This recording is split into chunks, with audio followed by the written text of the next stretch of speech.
Good evening. I'd like to bring to order the February 5, 2018 Lake Washington School Board meeting. Don't adjust your sits. I'm not Sherry Bleasner. I'm Mark Stewart, your Vice President. I will entertain a motion to approve the February 8 agenda. So moved. Well, hang on. So moved, subject to removing the ER23 science monitoring report from the agenda. Yeah. Okay, we got a second?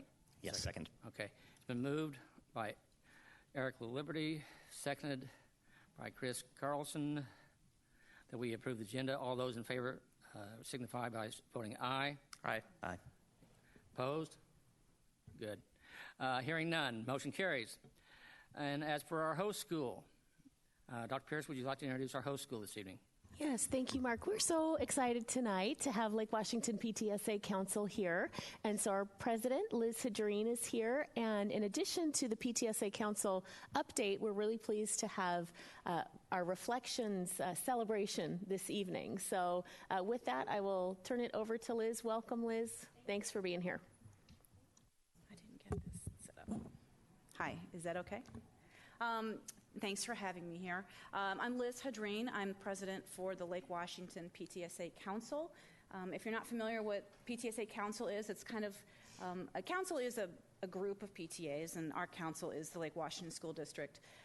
And so it's kind of like a PTA board that's at the district level. Our mission is to be a relevant resource to our local PTAs and our families members.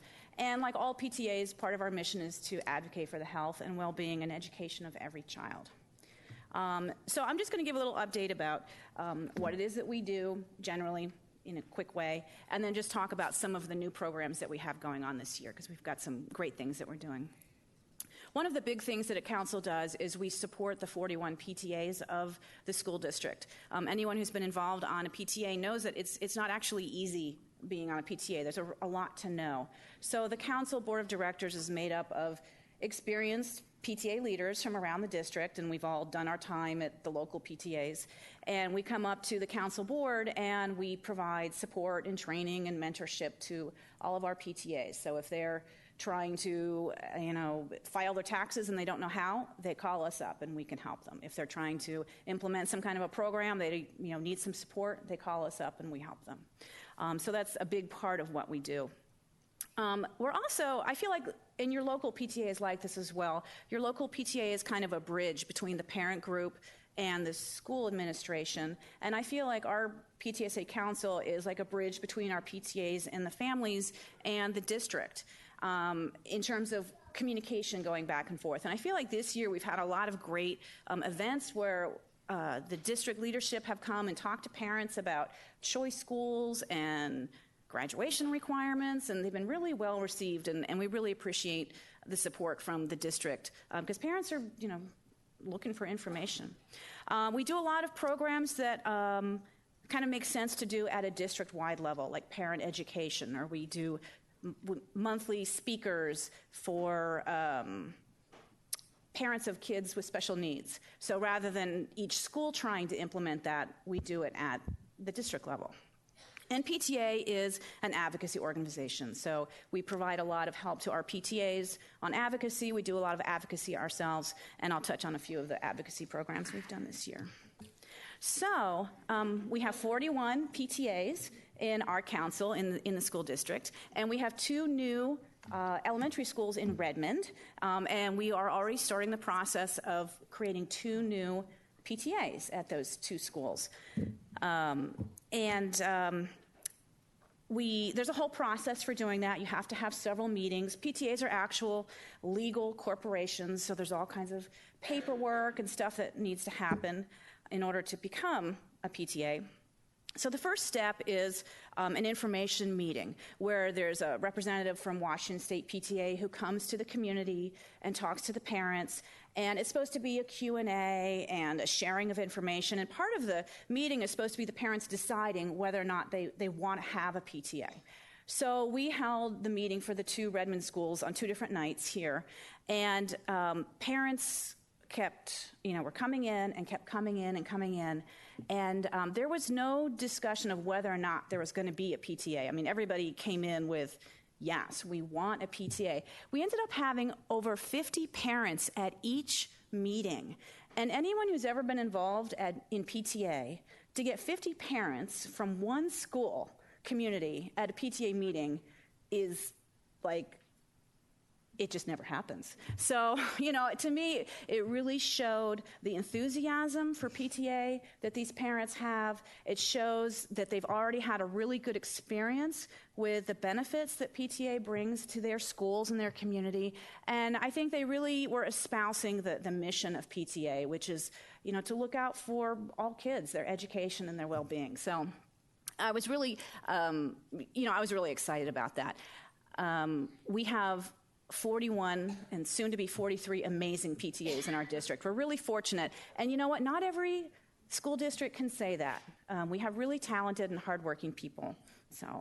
And I will just say another aspect to our success is the really good partnership we have with our administrators and the district and the staff, because we really can't do it on our own. So that's a really key component. So thank you to all of you guys. Okay, so I'm just going to highlight a couple of new things that we've done this year that we're excited about. We have 2 new family and community engagement vice presidents who've really just taken off this year and have done some great things. One is we had 2 events in October which we partnered with the district on to welcome new and international families, because we'd gotten feedback that families come into our school district, and especially if they're from another country, and they really, are unfamiliar with how things work. So we had these 2 great events with a lot of the leadership team from the district gave a lot of information. We had fun things like America 101, tips for relocating to the Northwest. It was a really nice event. The second thing that our family and community engagement VPs are putting together is a program called Life Beyond High School Adulting 101. If any of you have high school students or high school children, some of them are pretty clueless. And as a parent, I feel really lame because these are all the things that we should be teaching them, but I don't know, somehow they just do not want to listen to their parents. Surprise.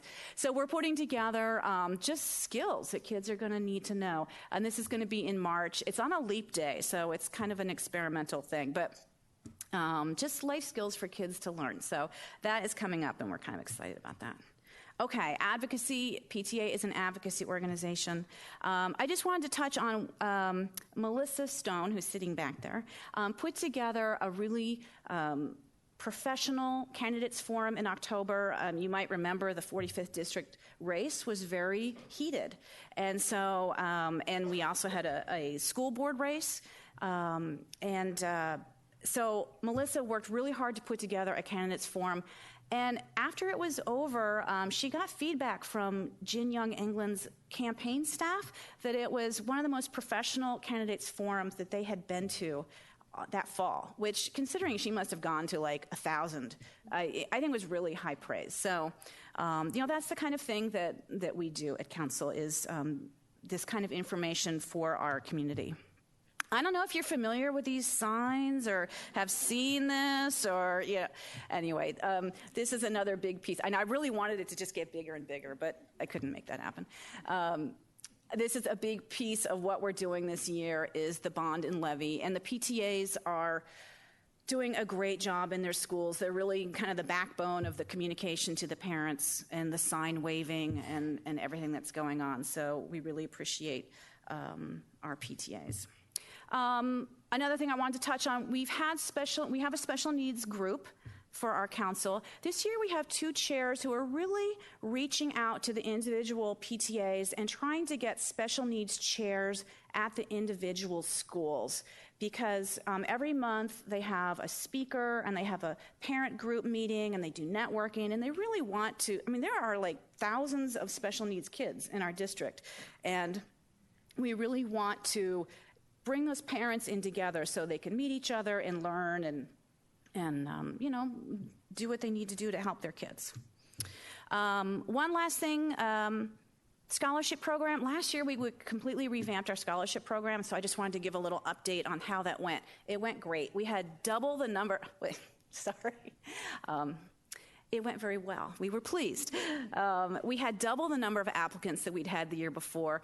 And one of the things that I'm excited about is our scholarships had always gone to kind of the 4.0 Honor Society, captain of the soccer team kids. And those are great kids. But we also wanted to reach out to the kids who maybe, struggled, had hardships, had obstacles. So we created 2 scholarships for those kinds of kids and had a lot of applicants, and their stories were very touching. We really wanted to give all of our scholarships to those kids. And we do have scholarships for staff, and those are last year's winners. And I just want a shout out to the Lake Washington Education Association, because they fund one of our scholarships every year, so they're generous. And this year we've raised our amount to $1,250. It's been $1,000 for many years. So that's just a little taste of what we're doing at council. So thank you for your time. And Reflections is one of our big programs. And that's my segue to Pam, who's going to do the Reflections program. Thank you very much.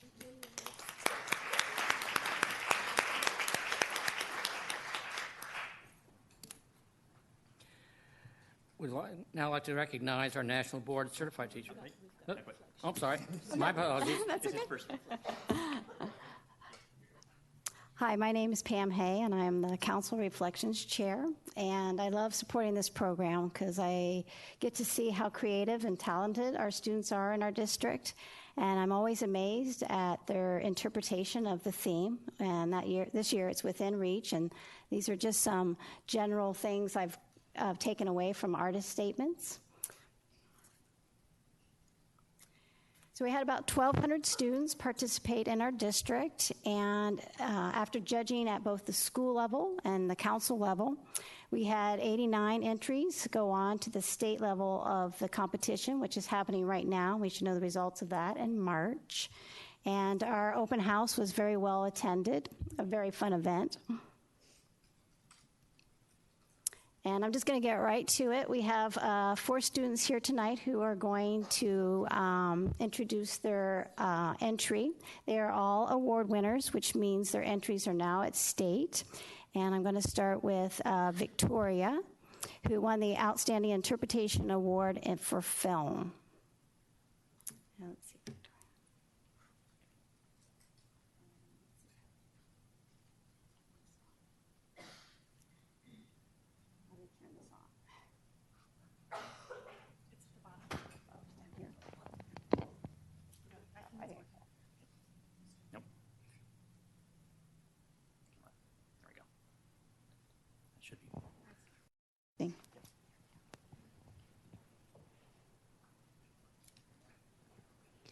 Hi, my name is Victoria, and I am in 5th grade at A.G. Bell.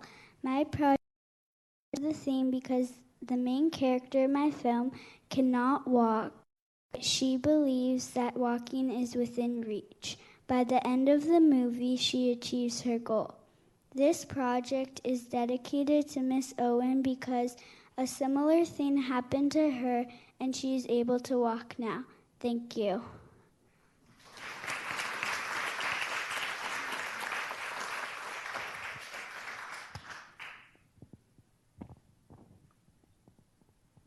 I'm 11 years old now. When I was younger, I loved to do gymnastics and ballet. But when I was 9 years old, I was in a terrible car accident. I was taken straight to the AG hospital where the doctors discovered that I had a severe spinal injury causing paralysis. All my doctors said that I would never be able to walk again. My parents thought that I could. I pretty much listened to my parents. I also have an older sister named Grace. She is very kind to me. Well, anyway, so when I was in the hospital, they put me in a wheelchair and said to get used to it. I decided I didn't want to get used to it. I was doing physical therapy at least 4 hours a day. Most of the time, I would have fallen on my face if there were not people there to catch me. I had a special 4th grade teacher who came to teach me at the Children's Hospital during the time I was there. After about 1 year in the hospital, I was released. I waved goodbye to the nurses who took good care of me. I still had to go to physical therapy every day, of course, but soon I was able to walk with crutches. Then it was the end of July, and I was turning 10 years old. I had a small birthday celebration with my family. Then my cousins came over and took turns riding in my old wheelchair. But soon it was September and I was starting 5th grade. I was so glad to see all my friends again. During the fall, the most amazing thing happened. I actually took my first step without anything to hold on to. On November 18th, 2016, it was probably the best day of my young life. I actually walked across the short entryway in my house. I know that doesn't seem very hard for you, but it actually hurt very bad for me. 10 days before Christmas, I learned how to walk all the way across my front yard. From then on, I only used my crutches on the bad days, and I donated my wheelchair back to the Children's Hospital. 5th grade was the best year. Well, bye for now, because that was my story.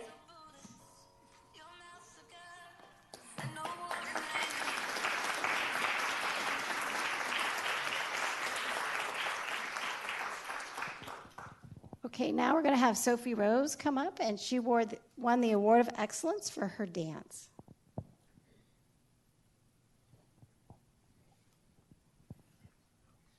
Hello, my name is Sophie Rose O'Brien. I'm in 3rd grade, and I go to Emily Dickinson. My video is called Fruits of Labors. My work relates to the theme Within Reach because it shows a little poor hungry girl who only gets one meal a day. She sees an apple tree and wants the fruit. She's determined to reach the fruit. She keeps trying until she succeeds. She plants her own apple trees using the seeds from the apples for the whole village to eat so nobody will go hungry.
have Kenneth, who won the Award of Excellence for his music composition.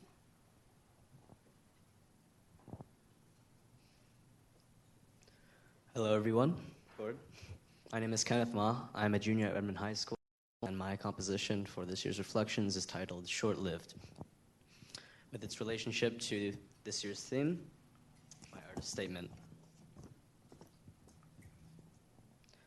In a literal sense, an object becomes within reach during your highest jump. In a figurative sense, an ideal comes within reach after many attempts. This piece reflects both applications, such that the majority of it is made up of several such attempts until the climax, where the object or ideal is attained. But after the highest jump, there is always the longest fall, after which the person breathes a sigh of relief and contentedness.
And our last student tonight is Ahi, who won the Award of Merit, and she's going to read her literature piece.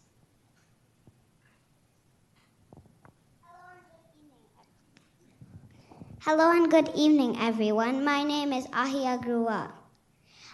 I'm a 2x3 class student from Rosa Parks Elementary School. My reflection entry is about anti-bullying. If we always speak positive words which is within our reach, we make this world a better place. Anti-bullying is within reach. Reach a hand, reach a friend. Be empathetic, reach a friend. Stop cyberbullying, reach a friend. Be kind, reach a friend. Be sorry, reach a friend. Be nice, reach a friend. Be courageous, reach a friend. Be courteous, reach a friend. Be compassionate, reach a friend. Be considerate, reach a friend. Be generous, reach a friend. Be reliable, reach a hand. Reach a friend. Reach a hand, reach a friend. Thank you.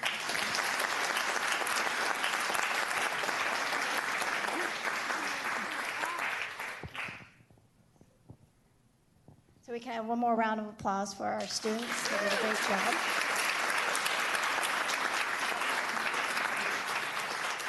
And we'll hopefully let them know in March how they did at state. That's it.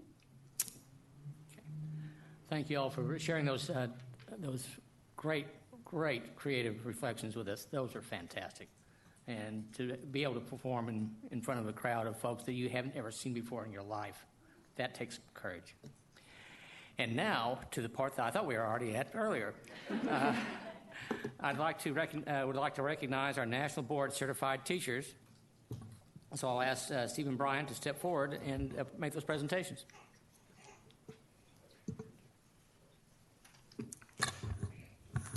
Hello, everyone. I'm Stephen Bryan. I'm the Director of Professional Learning here in the district. And I'd like to thank our school board and superintendent for this opportunity to honor this year's National Board Certified Teachers.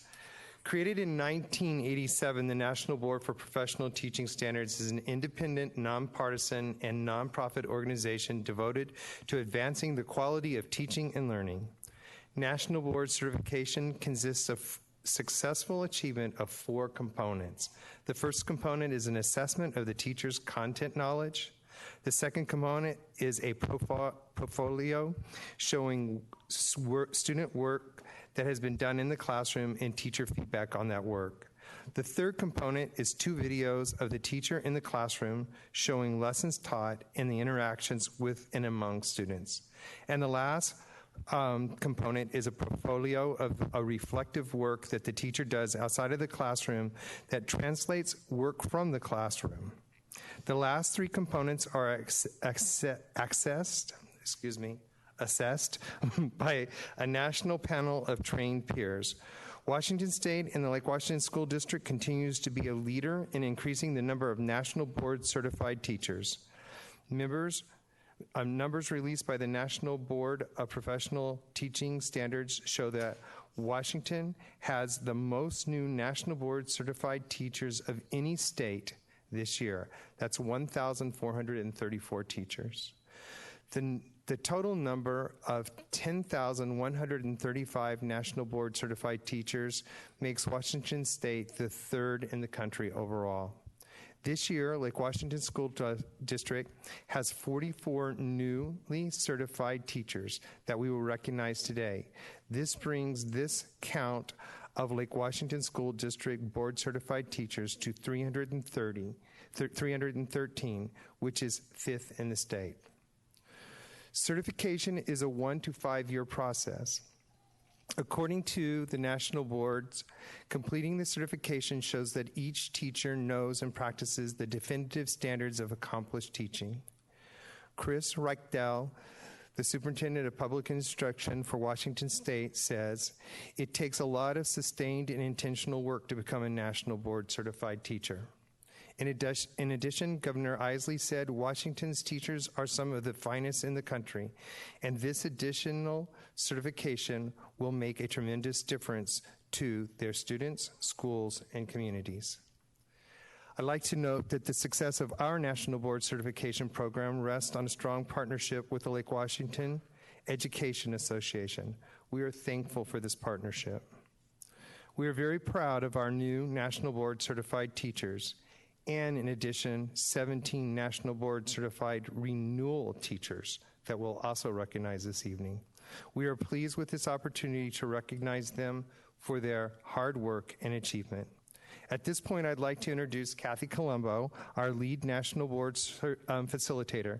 She's among several other facilitators that will read names of our newly certified and recertified teachers. We invite those that are in attendance to come forward and receive their district recognition. We also ask them to remain up front so that we can get a group photo of the event. Once again, congratulations to our newly certificated National Board teachers and our renewal teachers. Here's Kathy. Thank you. I want to introduce the other facilitators that are here tonight, which is Cynthia Cantwell, Kathy Fleming, and Shannon Leonard. And thank you. So this is what we're going to ask you to do is when your name is called, please come up and you're going to go all the way over to Stephen Bryant, but you're going to pass by Kathy, who's going to give you a little bling. It's a National Board certified pin that you can put on your lanyard. And then after the picture, we'll go out into the lobby and we'll give you your certificate from the district. So let's get started. Eileen Barnes, Julie Bergevin, Trish Bergstrom, Jessica Butterfield, Karen Byman, Eric Carlson, Lua Carlson, Amy Chackle, Peter Chen, Sue Chin, Jackie Coons, Leslie Cordell, Liz Dunsire, am I going too fast? Christine Everson, Heidi Friesen, William Gardner, Jeff Gehring, Casey Gehring, Carrie Hansen, Angie Casper, Kelly Kirkness, Jessica Lynn, Nadia Miranda, Patrick Monson, Emma Morris, Thomas Nash, Liesl Newbert, John Norris, Kim Oakley. I'm going to just keep going so you guys work out the arrangement, okay? Gretchen Oates, Megan Palmer, Andrea Peoples, Alex Pike, Lindsay Quitmeyer, Shelby Rouge, Shauna Sandstrom, Nate Seberg, Allison Schnetzler, thank you. I apologize from the bottom of my heart. Jordan Swain, Amy Teal, Sarah Ward, Macy Zwanzig, Ashley Zidell. These are all first-time candidates.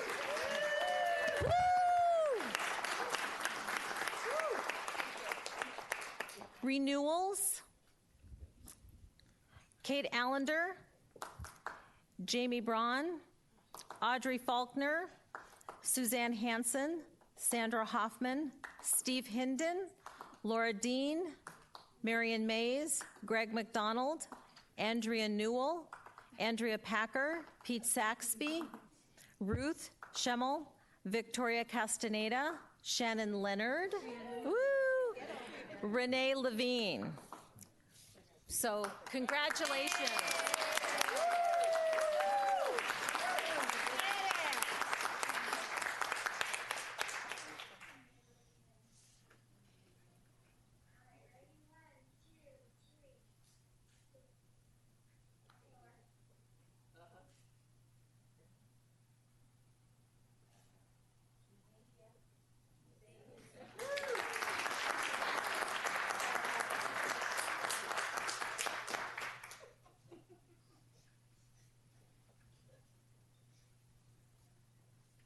While everybody's finding their seats and deciding whether to stay or whether to go because they've got classes in the morning, I wanted to congratulate all of y'all who have gone that extra mile for your students.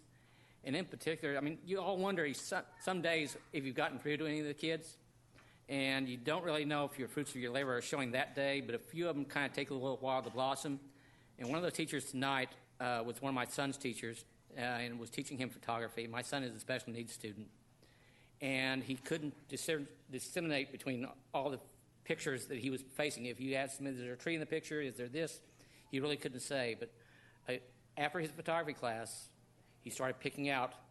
And then for his foods class this year, when he did his cookbook, he started arranging things as the way they should be by parents. And that shows me that that teacher reached him. And thank you, Jordan.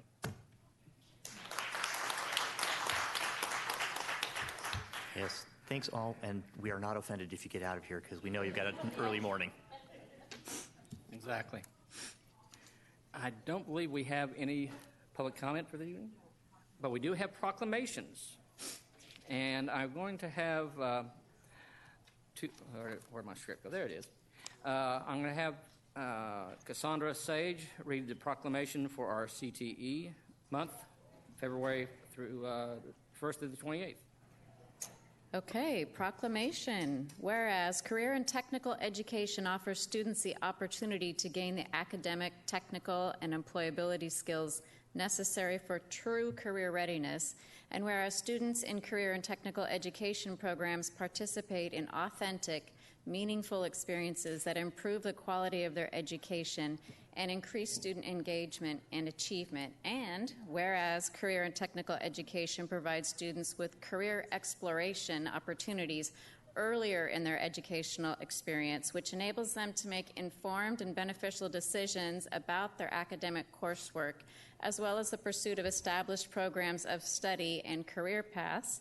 And whereas leaders from business and industry nationwide report increasing challenges related to the skills gap and connecting qualified professionals with available careers in critical and growing CTE-related fields, including healthcare, energy, advanced manufacturing, and information technology.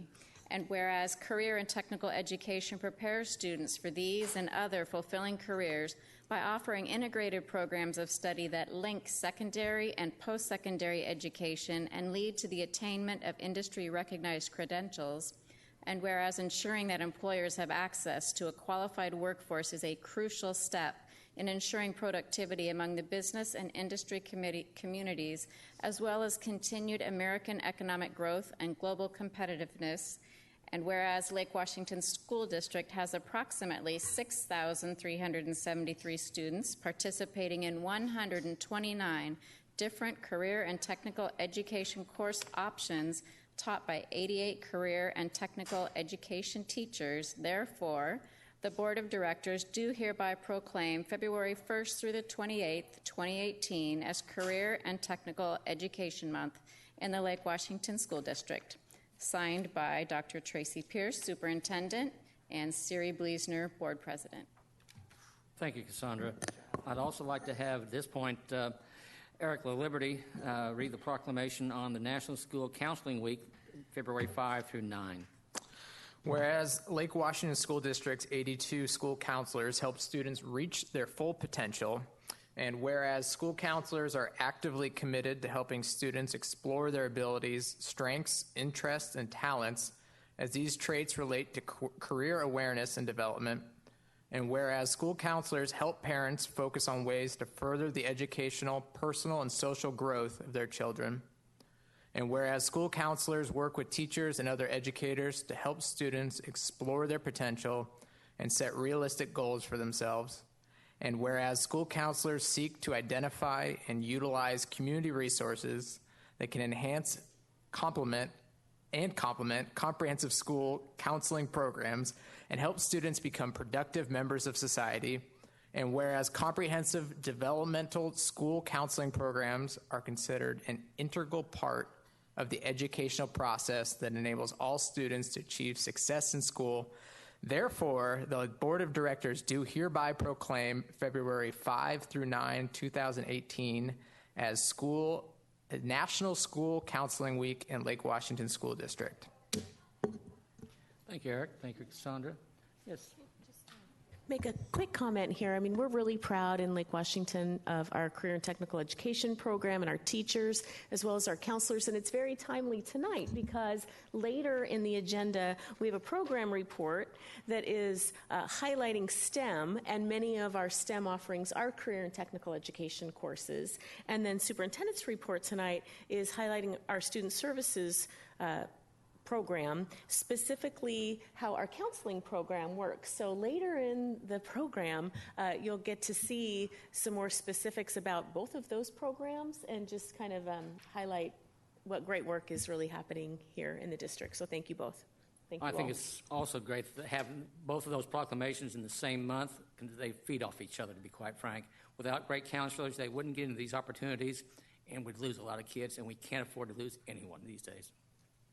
That said, now it's on a monthly basis, the Board of Directors provides an opportunity for public comment during the board meetings. The public comment period is a time reserved during our work meeting for the board to hear from the public. At this point, we haven't had anybody sign up. Do I see any volunteers that have all of a sudden had an inspiration to speak? Going once? We'll take just a moment and bring the podium. Oh, we're just going to have. Well, while we're doing that, if you go like, here? I can read the Okay. rest of this. Can you hear the rest of this? Yeah. You probably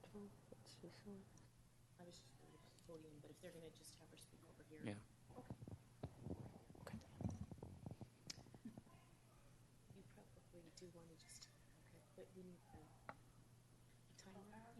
Okay, I know, because Okay.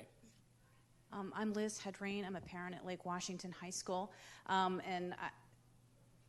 My comment is, it feels like there are different CTE opportunities for kids at different schools.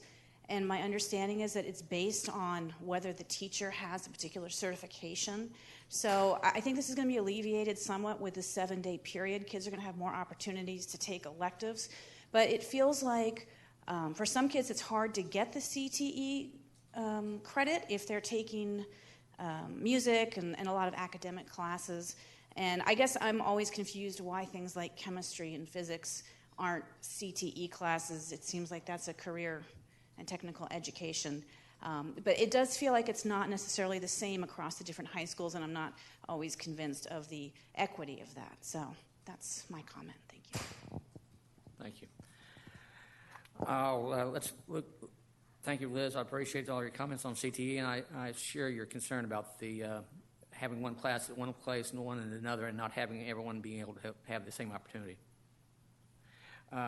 Want to remind folks, those of you who didn't show up tonight to speak to us, there are multiple avenues in addition to public comment for community members to share comments, opinions, and or concerns with the board, including emails, calls, or letters.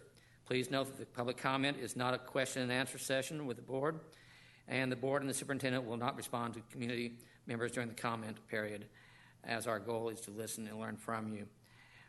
We basically have been able to, with very few people wanting to participate this evening. I appreciate the ones who have. Thank you, Liz. And also, I'd like to remind you, please email us, call us, whatever method you want. We want to hear from you, because if we don't hear from you, we don't know what your concerns are.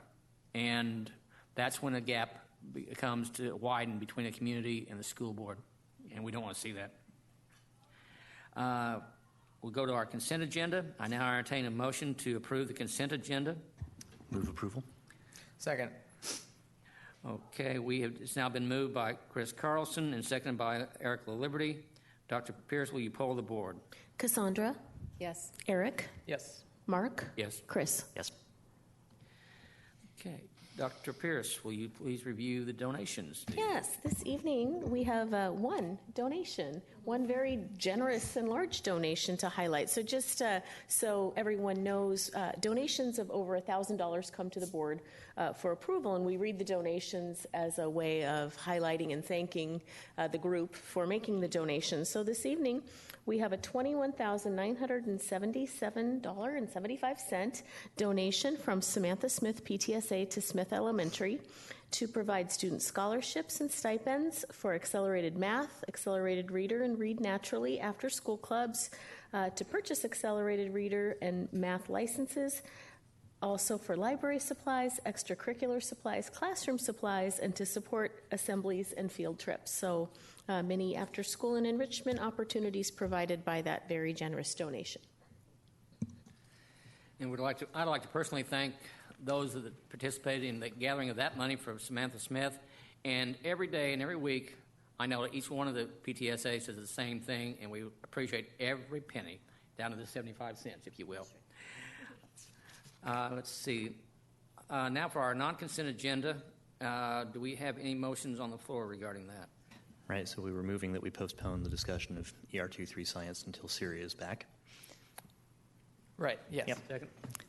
Okay. Already struck that from the agenda. Yeah. Okay. Okay, it's been moved and seconded. We will postpone that until the meeting in which all the members of the board can be in attendance.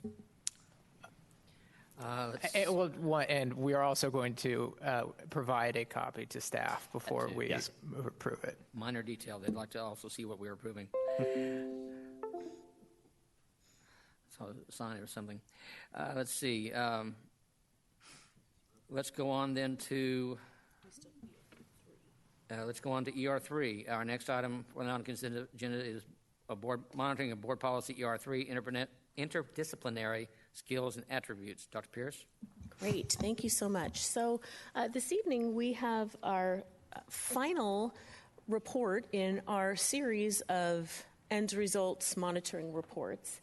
And it's kind of exciting tonight because this is really the first time we've done a formal attempt at monitoring ER3, interdisciplinary skills and attributes. So the board will remember a study session recently where the board spent a lot of time discussing how we can most effectively monitor interdisciplinary skills and attributes and what indicators we board wanted to look for. And so we were able to produce a written report. This really is a baseline year. So whereas some of the other monitoring reports have targets specified, we did not get to the point yet where the board had specified targets. So this is our baseline year, kind of first attempt with this report, and we still were able to take it through from our lens and identify what we see as strengths and opportunities for growth in the data, and also be clear about what current work is underway in this area and what future planned efforts are also in play. So this report's a little bit different, although it does follow the same structure that we have used for the previous ER monitoring reports. With that, John and I are going to co-present here, and then when we get to the discussion part, we can have the conversation between the board and myself. So just as a reminder, we are monitoring in ER3 academic thinking skills and strategies, communication and collaboration skills, local and global citizenship skills, and personal attributes. So these are those top areas of the student profile. And whereas the content areas, we have specific assessments in literacy and science and math, we don't have specific assessments or a particular, independent assessment for how we're measuring a student's personal attributes. However, we do have data that connects to other areas in the profile. So what we wanted to start with, and you'll see this in the written report as well, is those 4 main categories that are from the student profile, and then particular aspects aligned to each of those big categories where the board indicated the data is most connected. So part of the process here is to identify what data is readily available and how does that data connect with particular areas of the student profile. For example, if we look at the far right column, personal attributes. In that area of the student profile, there's specific indicators or kind of criteria, I guess would be another way of talking about those. But we're looking for ensuring and teaching students to take personal responsibility and to maintain balance. Those are life skills that we categorize as personal attributes. So we place the indicators around avoiding at-risk behavior when it comes to drug and alcohol use, also the indicator of being physically active, the indicator for being involved in school activities or athletics. Those most connect to those personal attributes areas of the profile. So you'll see the indicators that the board agreed to, that this is the data that you wanted to see, and now we've just organized it into the profile areas for clarity. So we're going to start with, if you go back one more slide, John. We'll start with the academic thinking skills and strategies and communication and collaboration skills. Now we're going to present that part together because today the indicators really align with both of those. So looking at problem solving and if students are reporting that they can effectively resolve disagreements and solve problems, as well as working well with others in terms of, again, handling disagreements, solving problems. Those are really the same indicators on the Healthy Youth Survey. So we've put those two profile categories together. So what you'll see tonight is the presentation in 3 parts. The first part focusing on academic thinking skills and strategies and communication and collaboration skills. And then the next part focused on local and global citizenship skills. And then the third part focused on personal attributes. And this follows the same organizational pattern from the written report that you received last week. So overall, as we look at our data, we do believe that reasonable progress is being made, although, again, the board hasn't actually specified a target for these areas yet. And we do see that there's exceptions or opportunities in the data where we can improve. So we will go through each area and highlight what we see are the strengths and what we see are the challenges or opportunities for improvement. So starting with academic thinking skills and strategies and communication and collaboration skills. Go ahead, John. Great. I'll just kind of start, and then I'll have you chime in here as we go through. So what we did first is we identified, based on the data, where we see the strengths. And I'm not going to read all of these to you, but these are the same strengths that were called out in the written report. So we do see overall that students are reporting that they, and again, this is self-reported data from the Healthy Youth Survey, that they are reporting that they can handle disagreements and solve problems. We tend to see that those percentages are higher at the higher grade levels. We see that as a strength because that student skill levels are increasing as they continue and progress throughout their school years. So on the younger side, students are not reporting as high of percentages, although they are relatively high, and then those percentages continue to increase as they progress through the system. We are seeing that over time, the students are reporting greater ability to do these things, so there's a positive trend. And we're not seeing significant gaps when we compare the all-student group to specific subgroups of students. So we disaggregate the data for these indicators as the board discussed. We see some opportunities for growth, and we'll highlight those, but overall we're not seeing significant gaps. So with that, I'm going to hand it over to John, and he's going to walk through some of the data displays that support our assertions of strength here, and then you can go on and talk about the challenges, and I'll chime in as necessary. Okay, thanks, John. Great. And so here's an overall look at the 4 areas in academic thinking skills and strategies and communication and collaboration skills, considering effects of decisions, empathy, handling disagreements, and solving problems. And like Dr. Pierce said, Lake Washington students report that they increasingly are able to implement these in their daily lives. We also know that same grade Lake Washington peers report similar levels of these social emotional learning skills and strategies over the last 2 reporting periods. And these are reported at 6th grade, 8th grade, 10th grade, and 12th grade. And when looking at some exceptions in these data, the greatest exception we do see is really between gender. And you can see the top 2 data slides there, effects of decisions and empathy. You do see a gap between, with females reporting they have higher abilities in those areas or implementing those strategies at a higher rate. And then down below, you can see there's a slight gap for handling disagreements and solving problems early on, but that gap really closes by the time students are reaching 8th, 10th, and 12th grades.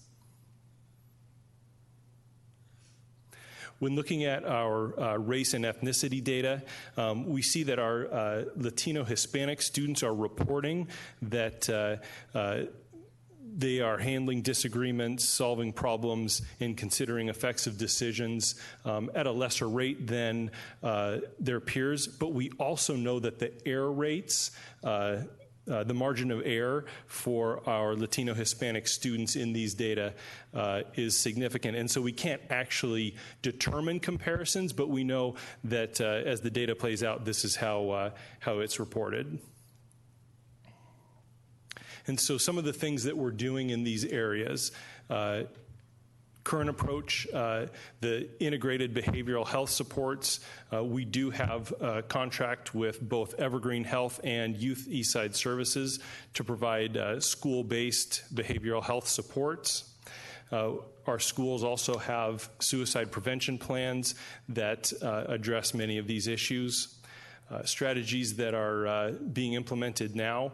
Our referrals network, we've worked with Eastside Pathways to develop really a contract around having continuity of services for our students. Previously, a service agency would kind of one-off provide services for students, but this has really provided an opportunity where agencies like YES, Sound Mental Health, the Asian Counseling Referral Services, and Consejo, if they are providing services for a student, they work actually together collaboratively to provide services for any student at that school that really qualifies for that service, rather than having multiple agencies located at a school. And curriculum-wise, we did adopt Second Step for all of our elementary schools. And then kind of strategies that we're looking at and working on, the board has heard about SBIRT. That's a Screening, Brief, Intervention, and Referral 2. That is the King County grant program that provided... Best Starts for Kids. Yes, Best Starts for Kids, which provided funding for all of our middle schools to really have a planning year, and the district will apply for an implementation grant moving forward. And right now, we're also looking at middle school social emotional learning curriculum, knowing that that's a need at our middle level as well. Okay, I'm going to start us off with the next section. So local global citizenship skills. Really, this whole concept of civic responsibility is what falls into this category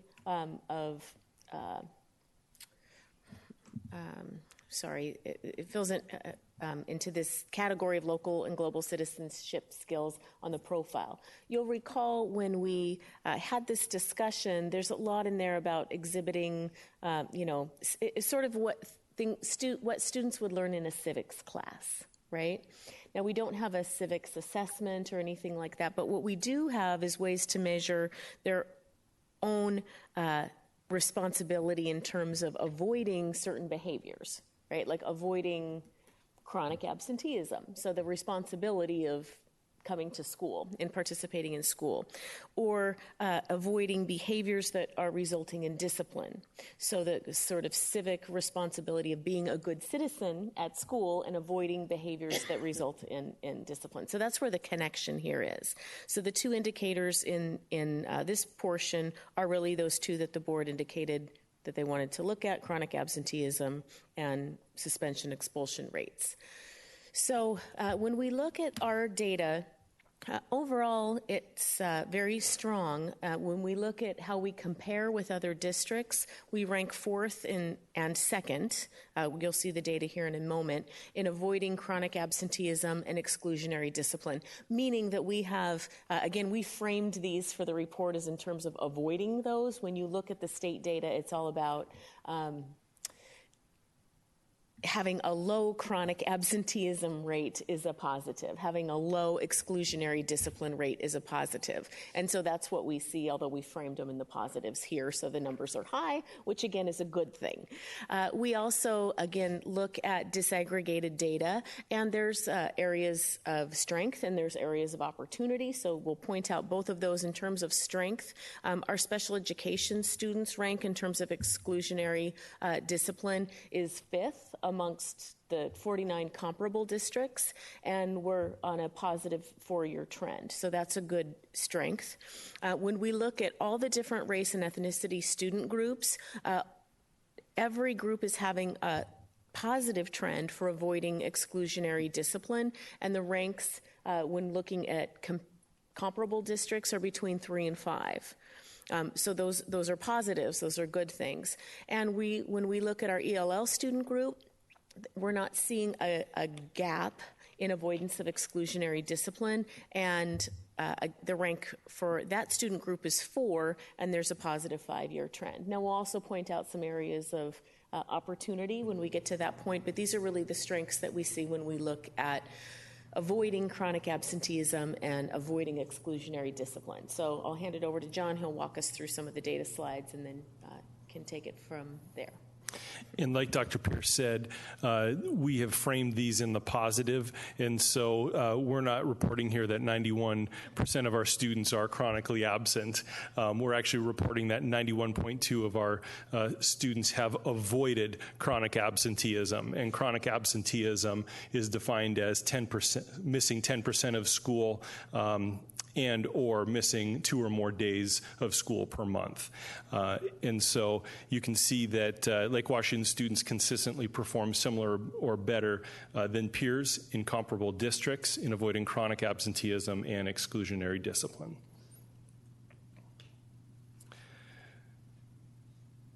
I wanted to point out in these slides, you can see that when looking at some of our groups, that all of our students are demonstrating a positive trend in avoiding exclusionary discipline.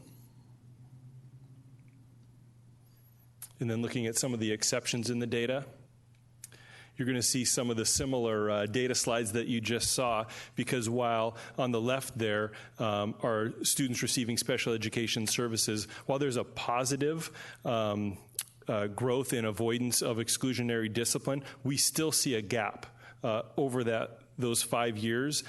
You can see that gap is reducing over time, but there still is a gap.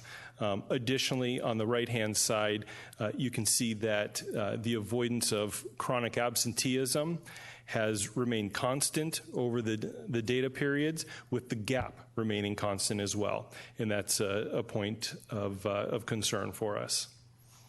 When looking at our low-income students, you can see a similar data trend with a growth rate over the 5-year period, a consistent gap for both exclusionary discipline and avoiding chronic absenteeism. And then when looking at our students receiving ELL services, as Dr. Pierce reported, there isn't a gap in avoiding chronic absenteeism, meaning the rate for students receiving ELL services is the same or similar to the all-student category.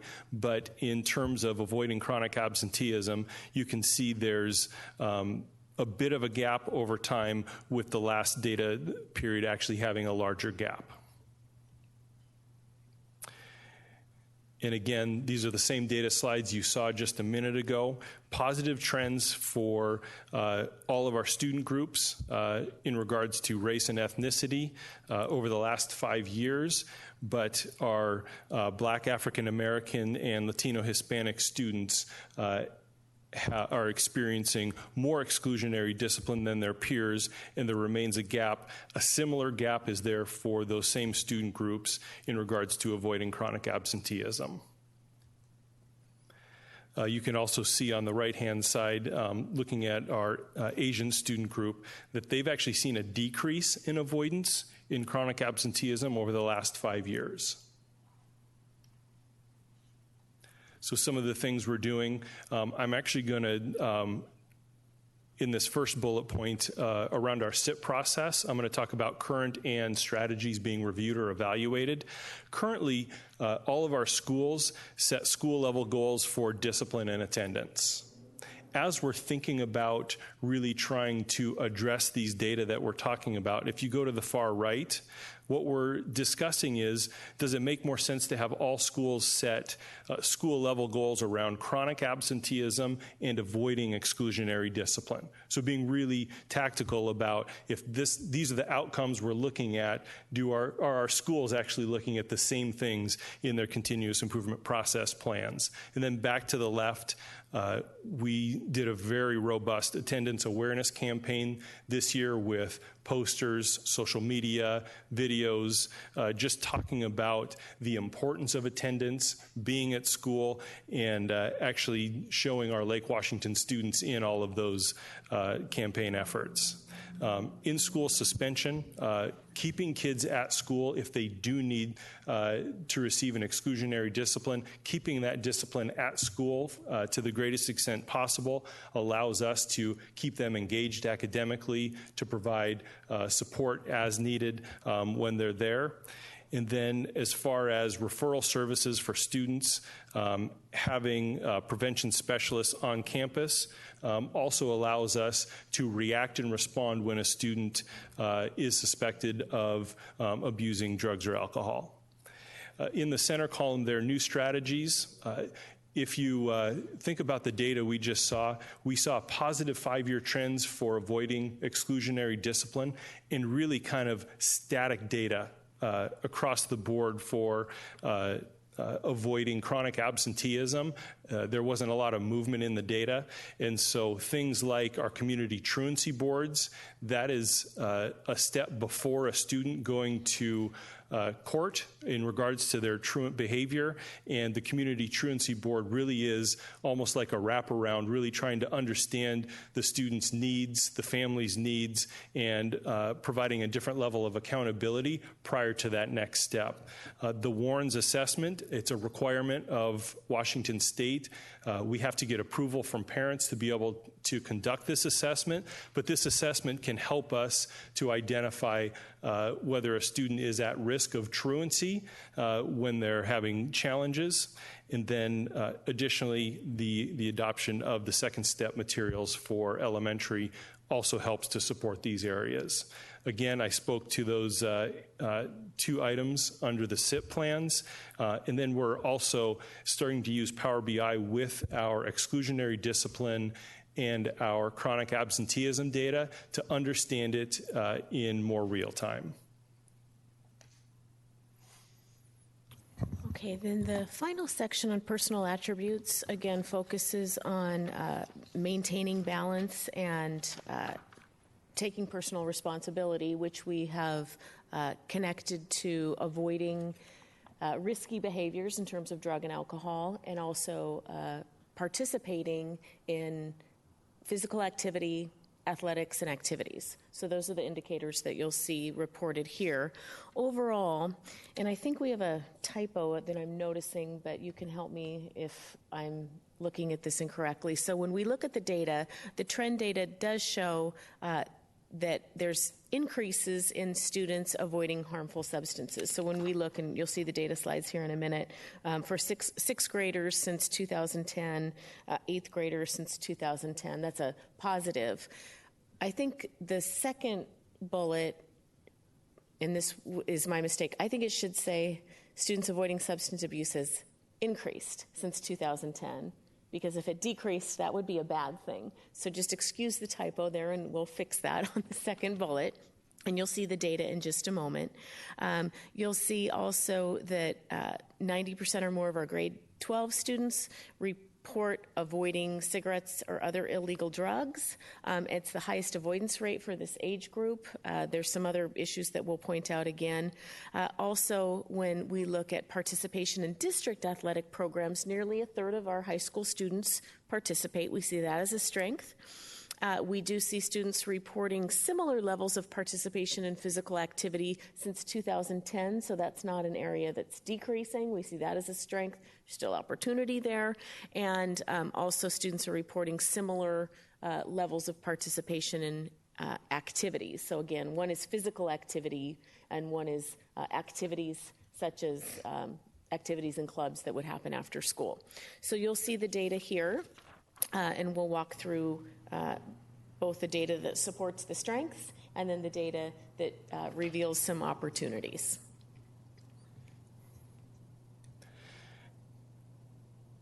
And so looking at these data, just to orient you again to what you're looking at, this is looking at each of those areas from 6th grade to 12th grade. So this isn't 6th grade in different years participation, but it's actually 6th grade student avoidance of alcohol, 8th grade avoidance of alcohol. And so that's what you're looking at here. And so just to point out a few items here, more than 90% of Lake Washington students avoid cigarettes and other illegal drugs at all grades. Younger students report greater avoidance of harmful substances than older Lake Washington peers.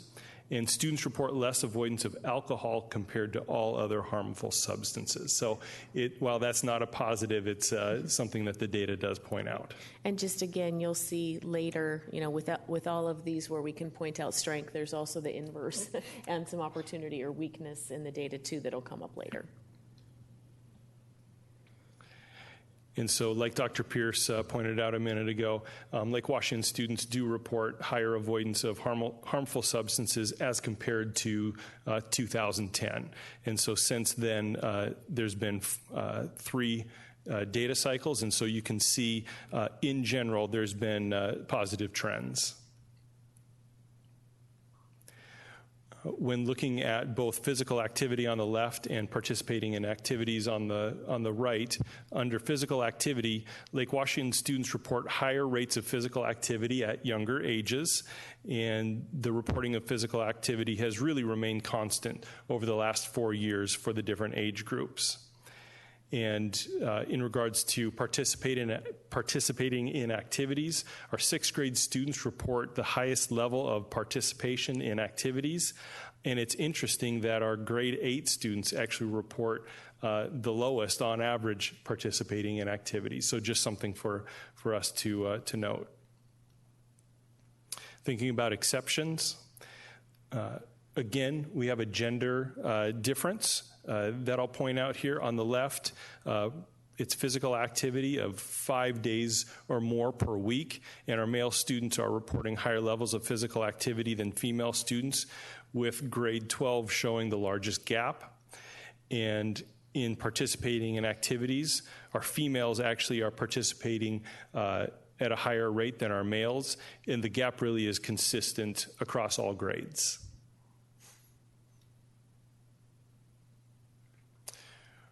When looking at race and ethnicity data in regards to physical activity of 5 days or more per week, you can see that a gap does exist between our white students and our other race ethnicity groups being reported, and our Asian students report the lowest level of physical activity at both grades 10 and 12.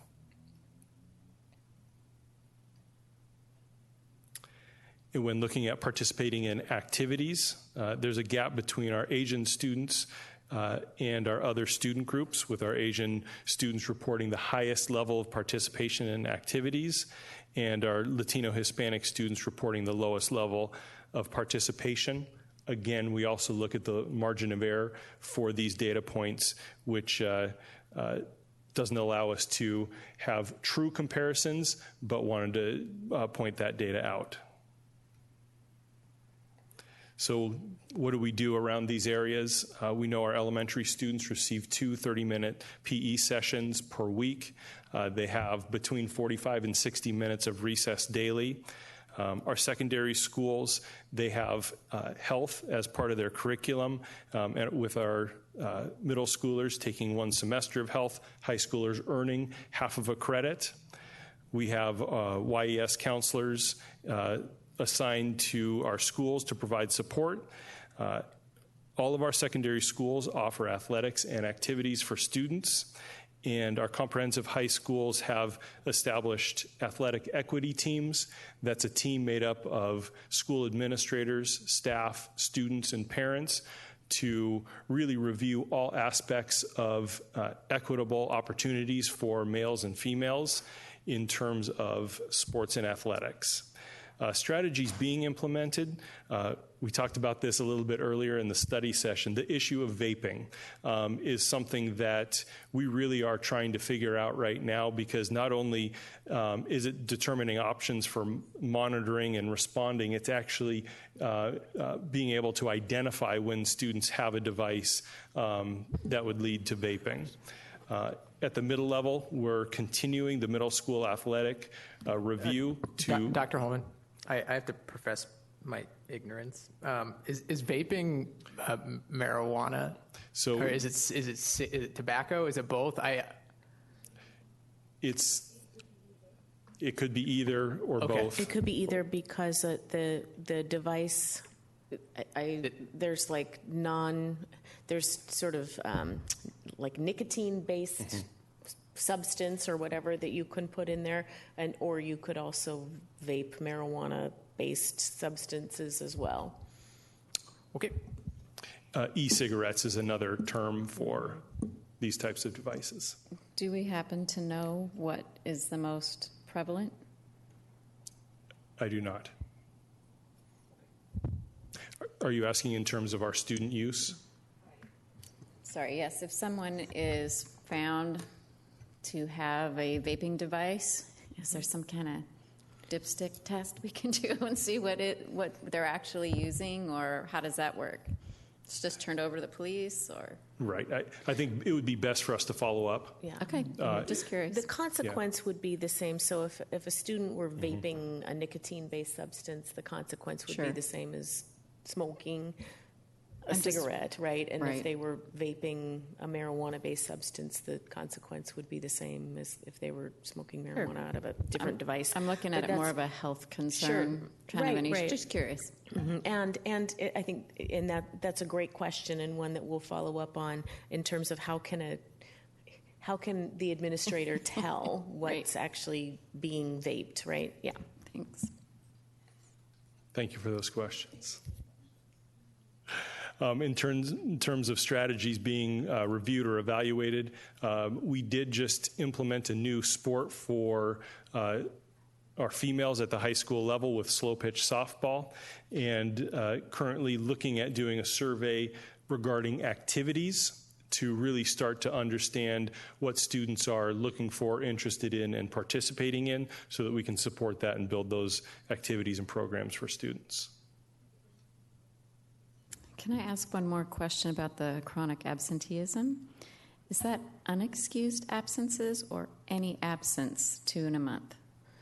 And that was actually a question that I remember you raised in the study as well, and we're going to loop back on that. We're just trying to differentiate if it's excused or unexcused, or if it's just absent. And if you could educate me when you get a chance as to what the difference is on when it is excused, how it becomes excused, or what's the criteria for being excused, I guess is my question. Mm-hmm.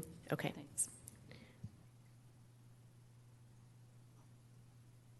So with ER3, I know Eric is the lucky one, right, who gets to take the lead on the assertion report. And this one's a little trickier because we don't really have established targets.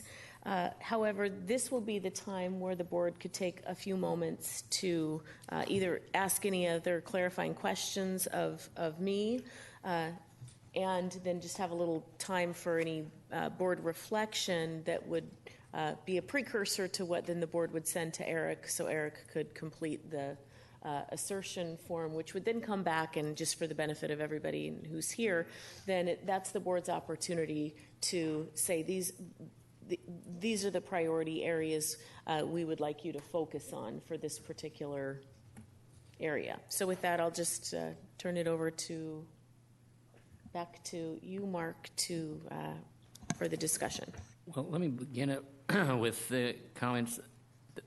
I recall as we had this discussion the last time around that the issue of student after-school workers really isn't factored into this. And I'd like to, in the future, as we're looking at it, because that is a composition of talking about their civic involvement. It talks about the responsibility, getting to work on time, the responsibility of holding a job, and also then balancing that with their academics. So as we go in this process, and I know this is a baseline, so that's why I'm hoping that we can really look at some other angles to include in it, because that has an impact on whether or not you're going to participate in extracurriculars. I know I went to work at 14, and I didn't have time for a whole lot of curriculars, including the extras. So I'd like to suggest that we could, if we can round it out, and I don't know if there's a way to be quite frank, to gather the data. I don't know how, but I'm asking the question. Are there any other comments from any other board members? I'd just like to say that I'm really glad to hear that we're asking students what it is that they're looking for in activities, and the legal ones I'm talking about right now, the ones that we can offer, and making sure that we're trying to offer what that particular community is seeking.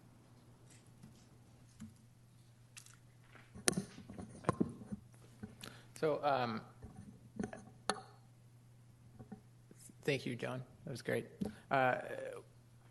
There are no targets in our right now because we haven't set them yet. I guess my question, Tracy, is when do you think staff will put together potential targets for the board to review and approve? Yeah. So actually, that would be a board conversation. So on that one, I mean, there's two ways, and it's interesting because our approach. I'm glad you're raising that. So I think we should have that conversation further, because when the board had the discussion at the extended study session last March around the other ERs, the board came up with what those targets were there. Now, at our January study session, there was some, with the facilitated study session with the facilitator, there was some dialogue there that I came away with maybe there's a different way that staff would set those targets. And so I think it can be done different ways. And so I would need some direction from the board, right? Does the board want to set the targets for ER3 like you set the targets for the other ERs? Or would you like me to come with a proposal of targets? I'm happy to do either. Well, I mean, I think that whether the board, I mean, I guess the question is who's going to generate the proposed targets. I mean, ultimately the board's going to approve it one way or another. I mean, my take is that for something like this where we are inventing it out of whole cloth, it makes more sense for staff to come to the board with a proposal rather than the board trying to generate something on its own. I might suggest that it be a couple of proposals that way, and also the background for why to go to level X as opposed to level Y. What's the rationale, and also what's the research to back it up, or why this one's more important than the other. And I think that'll also give us the opportunity to say, these are great, what about this also? And maybe we can have some input at that end after we see what it is that staff comes up with as far as the structure goes. And then if we see something that, oh, that reminds me, this might be a great target also. Have input at a later time. So just to be clear on that, Cassandra, are you talking about the indicators or the targets? Because Mark, and there's a lot of conversation about potential additional indicators at the study session, like the one you just raised around students who work and so forth. And then the question becomes, is that, how do we go about getting that data and so forth? So, I mean, we can do both. I think there's both the potential of there being additional indicators that the board would like to see, and then it's like, what's the target? Is it, 95% and X, comparable to other districts and, I think leaving the increasing progress. Those are really the indicators for the other areas. Leaving that door open for both, not in a major gutting way, but in, this brings to mind, we could also use this, and what would the logical target be? Right. If we can just leave that open so staff or the board can also have some input.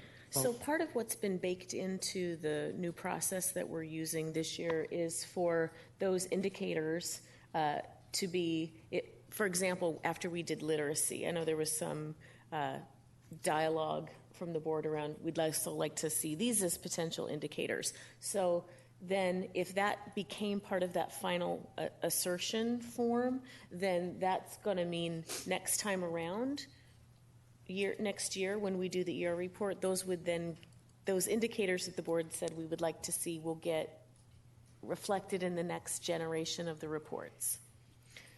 So part of what I think as you're collecting input from the board and the board's deciding this is what the final is, that some of the indicator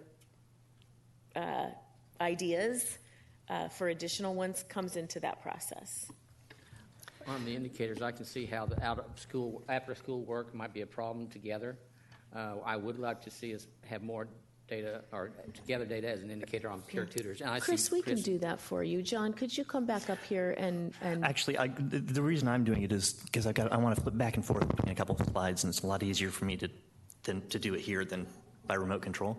But I really wanted to show you guys something. What Mark was talking about, and Tracy. So for the additional indicators, we discussed a number of them at our last study session. Siri did a great job of taking all of them down and sent them to me. I'm going to include them in the draft report that we send out, and we can, if people have strong feelings about excluding or bumping those up, I'll note that in the report. But I'll be honest, I'm not remembering any of the ones that I said last time now. I hear that. And I want to report that anecdotally, what I've seen over the last couple of years with peer tutors is that often kids will be suggested to become peer tutors to help their attendance level. And I have seen attendance levels boom when those kids are getting involved with special needs kids and so forth, because all of a sudden those kids come alive. And they have a purpose for being in school other than just sitting in a chair. I think she just said Chris? So I wanted to, this is the first time we've seen this, but actually what's beautiful about it is that we've got one piece of this that our juniors are aware of as a long-term focus, and that's the exclusionary discipline. That is, for a few years now, we've been working on the in-school suspension model, and when I saw this slide, I'm not interested in telling you what the number needs to be. I'm interested in asking you to make the shape of the curve look like this. For the last 4 years, we've been looking at in-school suspensions, and we're shifting the needle on exclusionary discipline across all groups towards less exclusionary discipline. This is the sort of thing that's success. The absolute number doesn't mean much to me, but the fact that all groups are going up. The gaps are still something I worry about.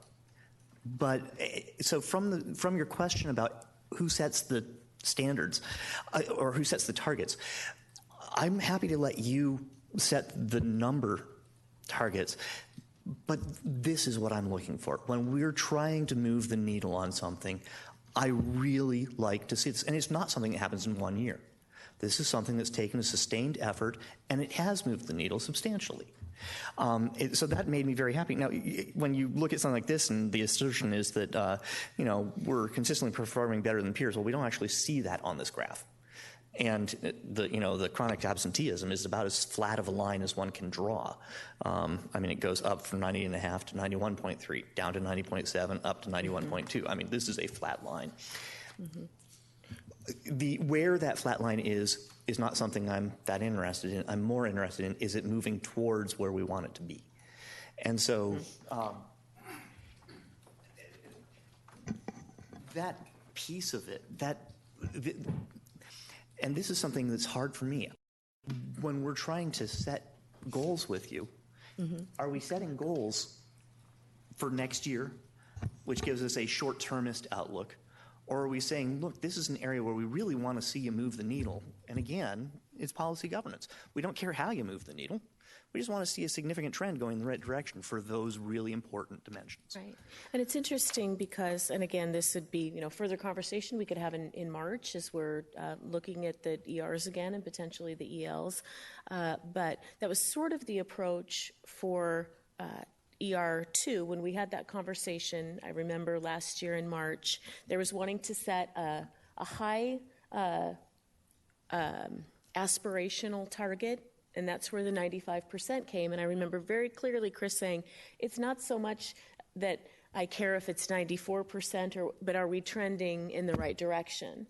And there was that interest in, are we out of sync somehow in a good way or a bad way when we look at other districts across the state? So really what we landed on was a threefold performance target where we look at the aspirational goal of 95% in all areas, the comparability to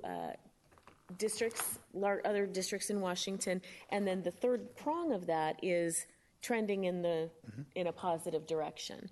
So, that may be a similar approach that you want to put to this report as well. So it's not so much about the absolute number just in and of itself. Right. Because, again, it's not looking just year to year independently. It's looking over time. And really that I find the most satisfying piece is when things really move. The other place I saw this and had it wasn't a eureka moment, it was just a yes, go, was the KISN, the Kindergarten Intensive Safety Net.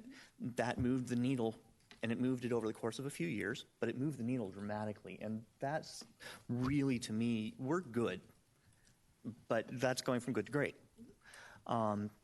So with that said, I really do feel like there's a place to start. I'm happy to talk about them. Now there's one thing that I know you're trying, this is the first time you've done it, but slide 12, I couldn't figure out how these connect to the gaps. or to the things that we're looking at in terms of academic thinking skills. So the 12 is the approaches, the integrated behavioral health support, suicide prevention plan. Suicide prevention is, I'm not against it, but how does that connect to academic thinking skills and strategies? Right. So this was the one where I really felt the greatest disconnect between what we're trying to do. Just because we say it's important doesn't mean you have to say there's something new. If you've got something that's a current approach, it might be we're still implementing that. Right. So let me speak to that.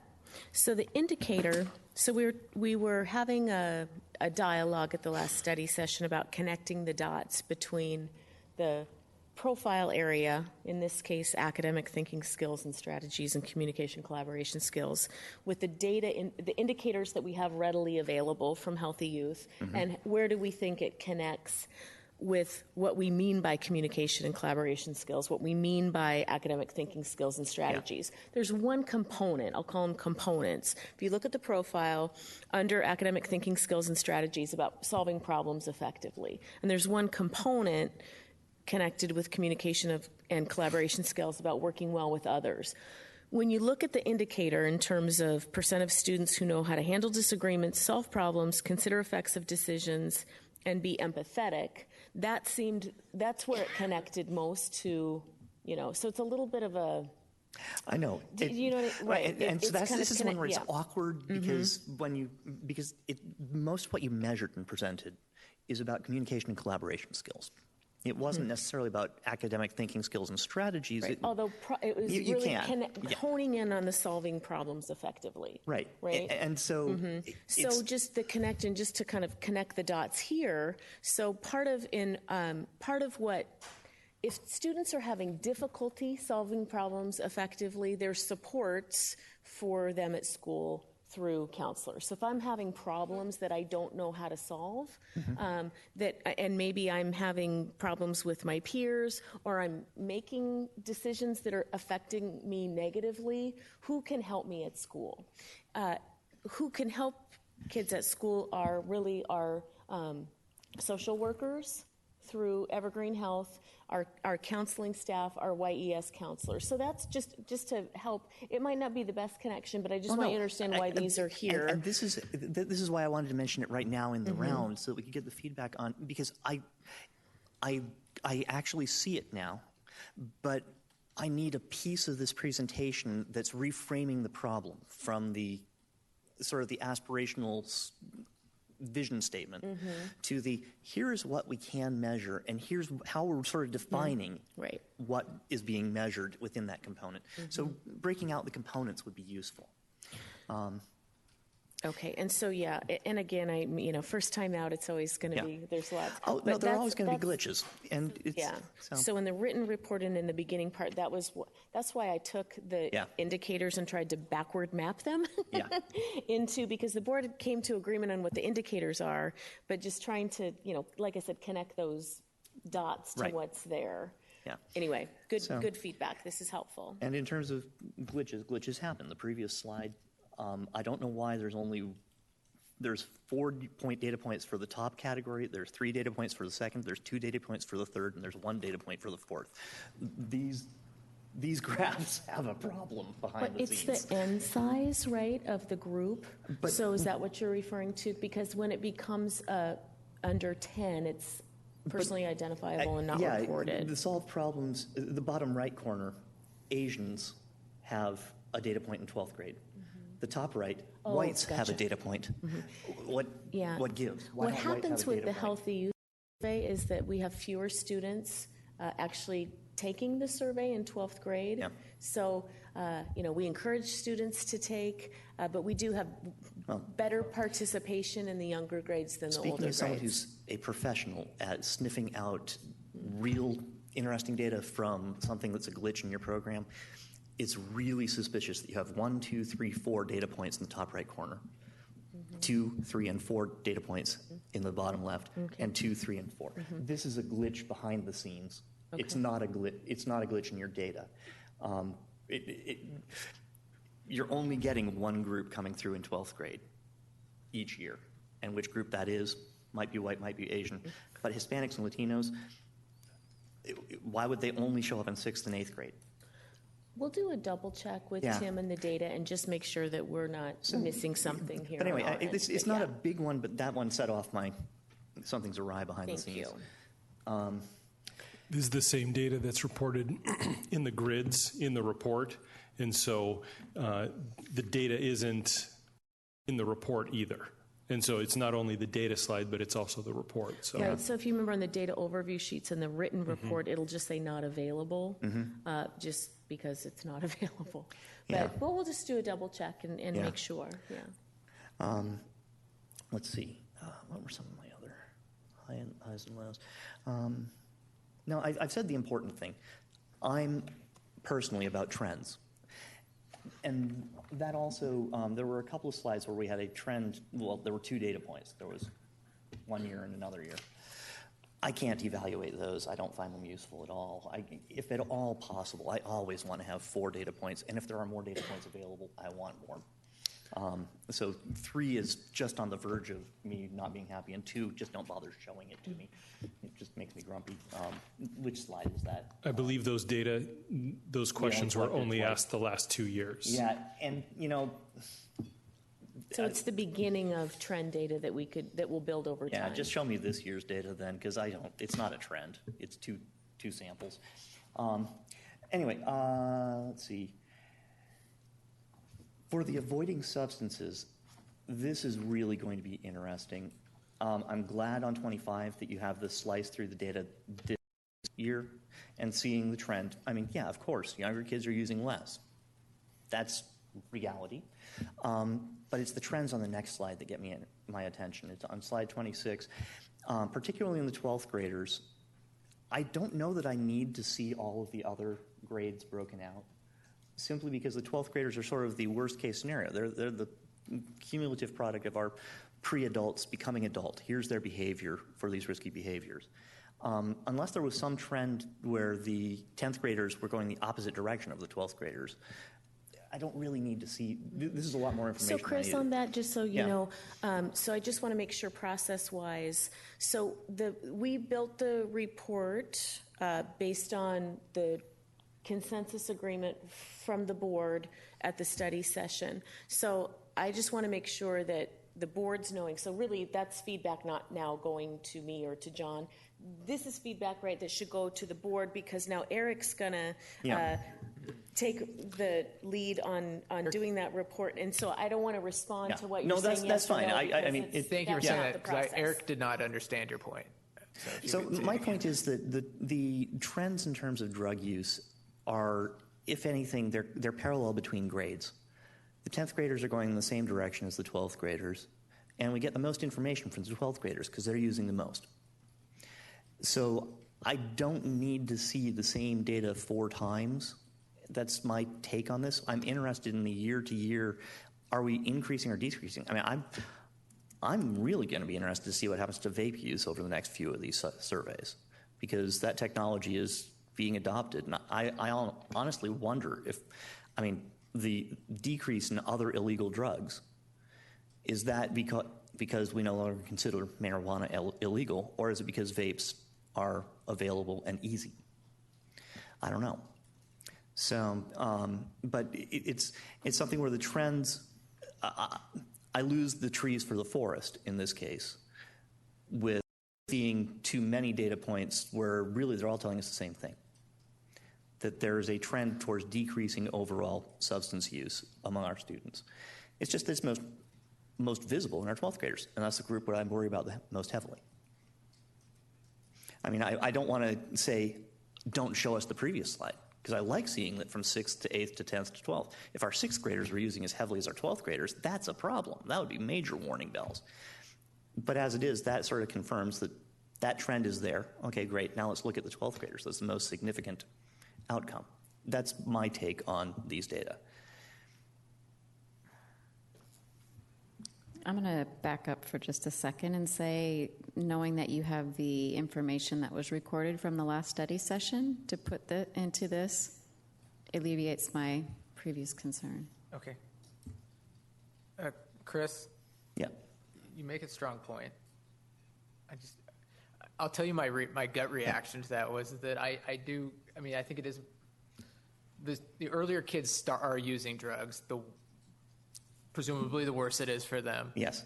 And yes, looking at this slide right here, I would agree. It's not telling us much of anything. It's telling us the same thing each time. It could have. It could have, yes. So, okay, wouldn't that be a reason for having that be part of the presentation? And why, if not, question. Why not?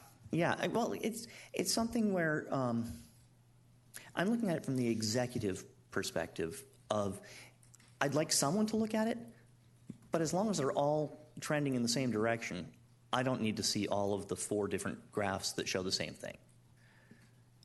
There was another slide here where it had like 4 different questions all addressing the same point. I don't need to see all of the data if it's a consistent story. But that's something we've historically been pretty good at in the reports is flagging something as here's something we're actually worrying about. Yeah. So it would definitely be something where I'd be interested in having someone else check it out. But if it's telling us the same story, I don't need to see all 4 of these. Okay. So I agree with Chris now. There's 2 of you. Yeah. Okay. I don't know. Yeah. I'll just note that in here. You might want to continue that offline if there's, as you start writing your report, if you have any we'll questions, try. give Chris a holler. Anything else on this issue on the ER3? The last one I would like to pull out for conversation is on slide 29. This is fascinating to me. With the boys from 6th through 12th, we are having a gap, although honestly, in 8th grade girls are more active than 10th grade boys. So it's a trend where they're going to decreasing levels in a similar trend. But the percent of students participating in activities, so on the right graph, now we've inverted that. So we've now got about a 10-point difference between the boys and girls, with girls participating in more activities. Is sports included as activities? No, sports is a different indicator.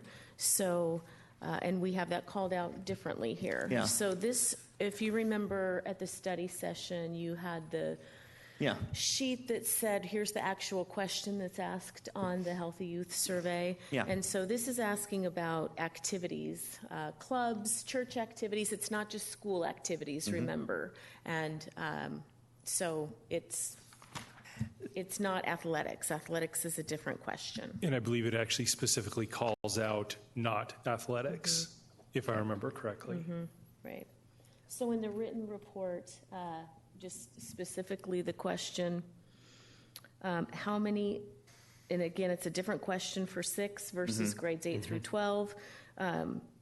6th graders are being asked, how many times in the past year, 12 months, have you participated in clubs, organizations, or activities at school? So the 6th grade data is at school data.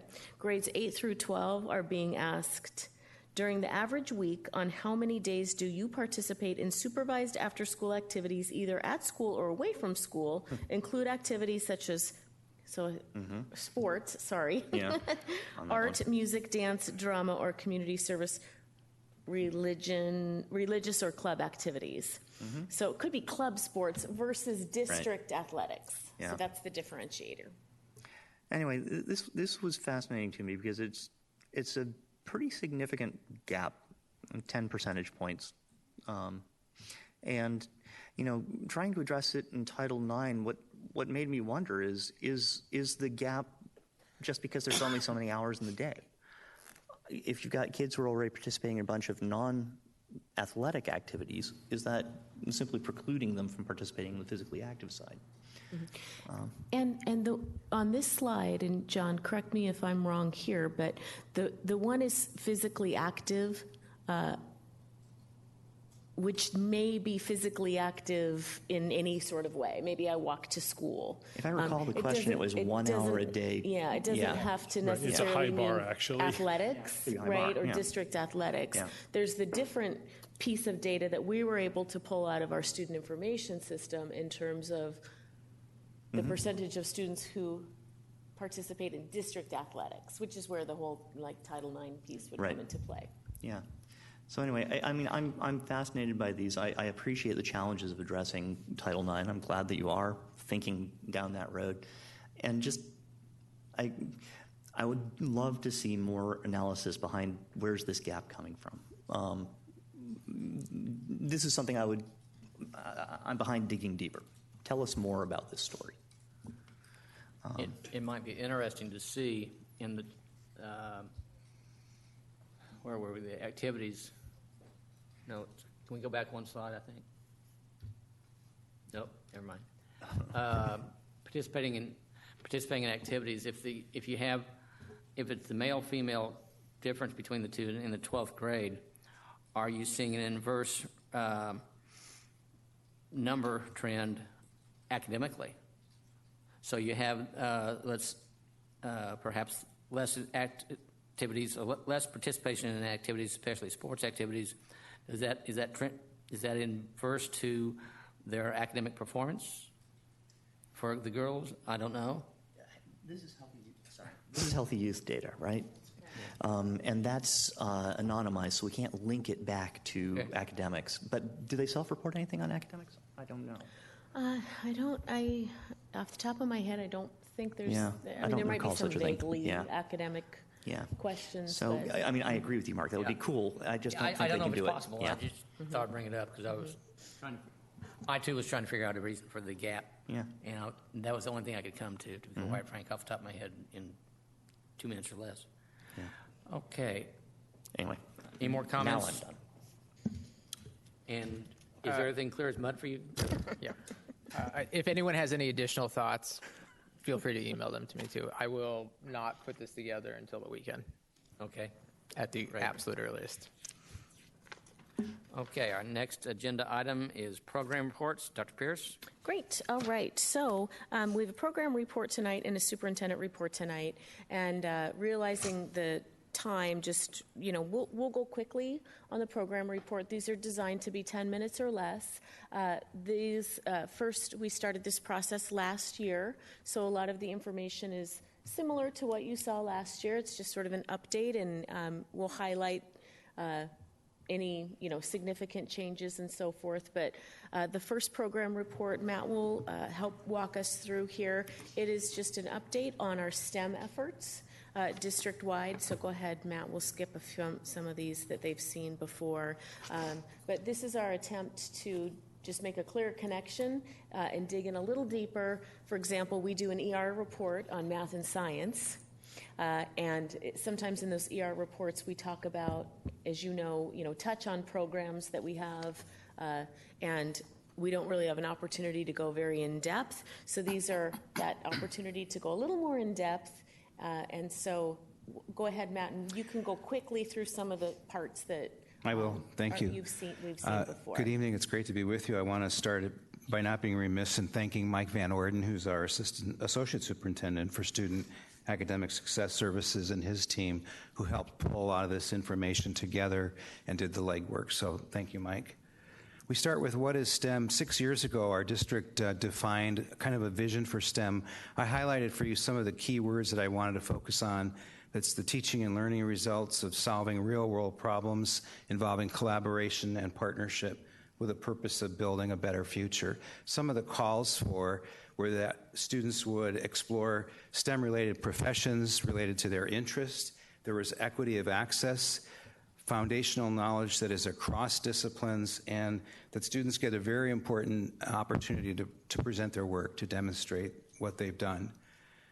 Here are some of our current STEM efforts at every level, starting with elementary, where students are spending between 10 and 12 hours in science and math. Our core materials have been FOSS Science and Envision Math, and you can see the supporting resources there. One of the exciting things is that we've begun a K-5 science adoption process this year with our research and development year. This is the year they're looking at both standards and best practice. One of the exciting things, and you will see it there in the slide, is that many of the new curricula have STEM strands built in, as in engineering and FOSS, shown there on the lower right. Why I say that is that our older curriculum didn't have as strong a STEM presence, and the newest curriculum is bringing in those threads, which is very critical. Second piece I want to mention is the new STEM choice program at Meade, which is expanding from 75 to 150 students. So there'll be more opportunities for students to be involved in that. I also want to mention something that was highlighted in a recent board briefs from Dr. Pierce, and it's the innovation programs that are being highlighted for just beginning underway. I want to highlight just a few of them. One of them is the Creating Innovators at Sandberg and Discovery, the Elementary STEM Symposium that you may have read about with 3 of our elementary schools in Lake Washington, a math community at Redmond Elementary, Einstein's Pale, which is passionate about learning, which is about problem solving, and the Elementary Computer Science Leadership Program. Those are also 3 elementaries coming together. So this is just an example of some of the innovative programs that are very directly related to STEM. We also have before and after school programs in addition to the ones I mentioned. You see the students involved there in an hour of code, which is not only at Alcott but a number of our elementary schools. And there's science and math programs, technology, engineering, and I want to move now to middle school. So middle school has approximately students are engaged in 10 hours of science and math each week. The integrated science is relatively new, as well as the new math curriculum. You can see the core materials are highlighted there. STEM in middle school math curriculum involves application of concepts. It's back to the real world situations that I mentioned in the opening of our definition. These are the range of STEM electives offered across all of our middle schools. They vary depending on the school, and yet the thing I can say is consistent across the system is that the expansion of electives has been happening in all of our middle schools. At the high school level, students are required to have 3 years of science and 4 years of math in order to graduate. We also have STEM signature courses and programs, which I'll highlight in a moment. Earlier, Dr. Pierce mentioned that CTE is the place where we do have many of our STEM courses and offerings, and then again, WANIC. Here is STEM in our high school biology curriculum, where again, they're using real-world lab technology and procedures through virtual labs. Many more STEM electives that are occurring at all of our high schools. And our STEM signature courses and programs, which we began in that 2012 year, are still occurring. They've morphed and they've varied over the years. They've evolved, but you can see there at all of our high schools are offering unique interdisciplinary programs that involve problem-based learning, real-world exploration of problems that students are trying to solve. I'm going to skip this slide because I now wish that I had reversed it and started with a higher level, so I'm going to just give you the higher level first. Across the board, when we compare ourselves comparably to state and national pass rates, we are exceeding all of these in all of these areas to a pretty high degree. When we look within our own system over the last 4 years, there's 3 different kinds of variation that I'm noticing, and I want to get to the right slide here because I was making some notes. In an example like biology, where you started 4 years ago with a 93% pass rate, dips to 81, then 84, then back up to 90. It's called that started high, dipped, went back up. There's one pattern going on there. There's a second pattern, like Computer Science A, where we started 4 years ago at 85% pass rate, and we're at 92%, where there's been a steady progressive trend upward. And there's a third pattern, which is a declining one, like statistics, which is concerning, and it's an opportunity to go to ask what's happening that it went 74 to 67 over 4 years.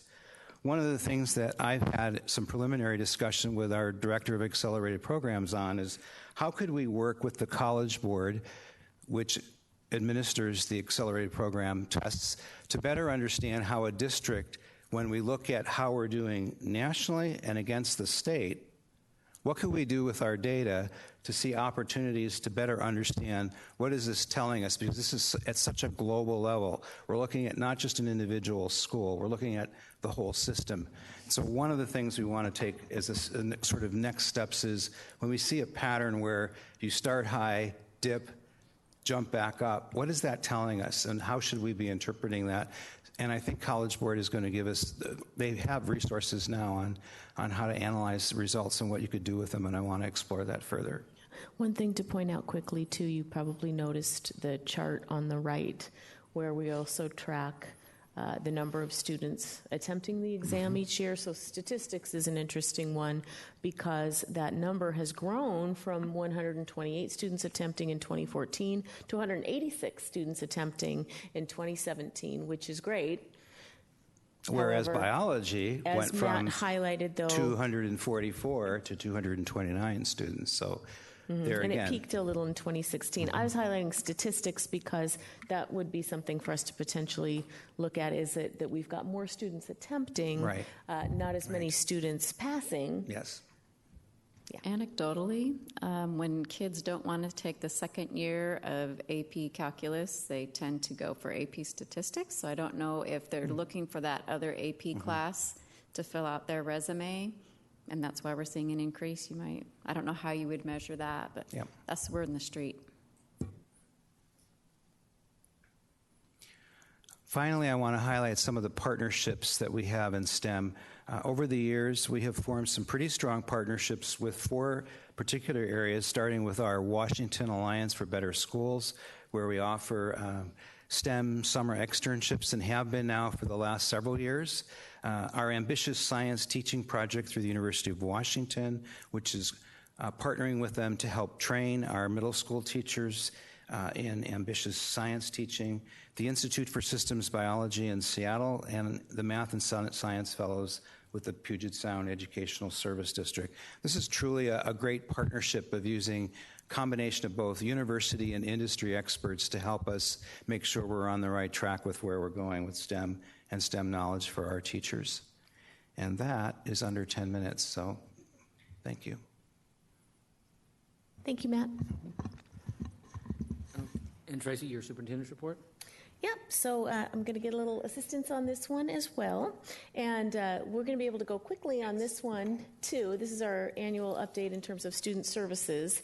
And much of what's included here is some Healthy Youth Survey data. So it's duplicating much of what you saw in ER3, so we will not repeat ourselves. It was just interesting that since this is the first year we've done ER3, we haven't had this issue come up in the past. But what we do want to, and I think it's timely because of our National School Counseling Week, really highlight in student services what the department focuses on. So it focuses on providing programs and services to support student academic success, safety, and social emotional well-being. Again, some of the program efforts that are reflected in the ER report really are efforts that student services leads. So we won't bore you with repetitive information.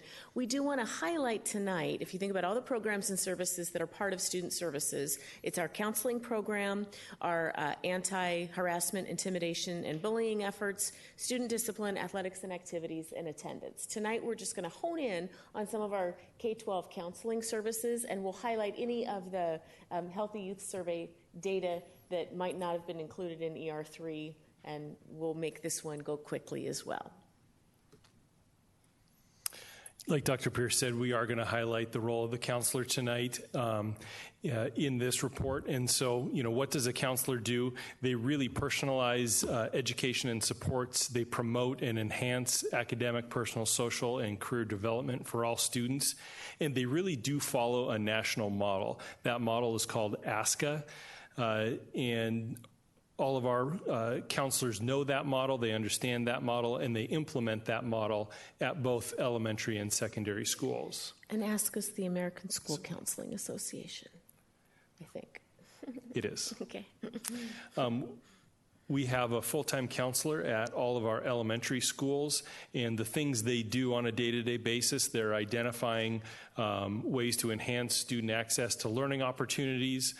They're advocates for our students, and they do offer school-wide instruction in social-emotional learning. Our secondary service model differs in that they're providing both academic and career guidance for students. They do offer support for individual students navigating both educational and social landscapes. They provide targeted support for underrepresented student groups. That's our college-bound students, ensuring that our students have completed their application by the end of 8th grade, and then we actually provide ongoing support in high school for those students to make sure that they complete all of the different requirements so that at the end of their, after they're graduated, they are able to go on to college. They also assist in the referral for social, emotional, and or mental health supports. In talking about our social emotional supports at our schools, social emotional learning is critical for all of our students. Washington State is in the process right now of adopting benchmarks for our K-12 students. We currently have social emotional and climate curriculum in our schools. We also know that there's areas that we want to highlight. We do have Second Step now at all of our elementary schools. That started as a program that about half of our elementary schools had in place through a partnership with University of Washington. Earlier this evening, we talked about really looking at social emotional learning curriculum for the middle schools, and you can see here some of the other efforts as well.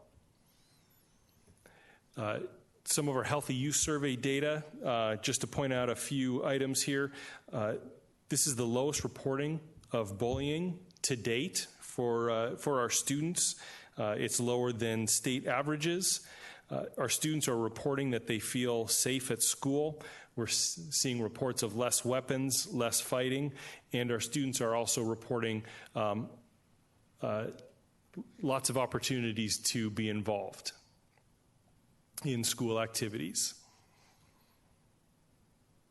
Another part of our program is suicide prevention. And in April 2013, state legislature passed a bill requiring that school districts adopt a suicide prevention plan, and that really was training for recognition, making sure there was a process for initial screening, and then a response to those challenges.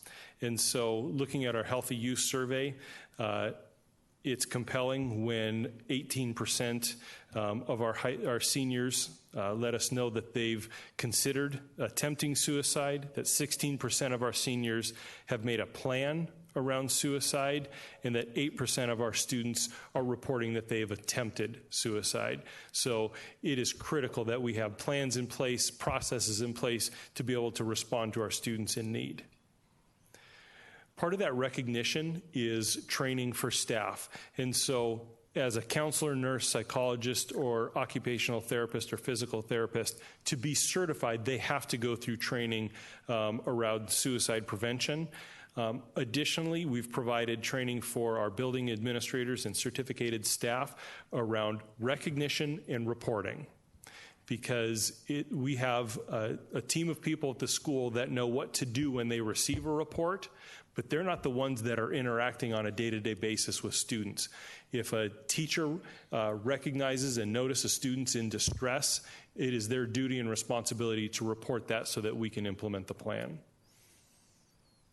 And part of this is also around drug and alcohol prevention and intervention. And if you think about the different levels of supports in place, we have universal supports for all of our students, selective supports for students that are at risk, and indicative supports for our students that are at high risk.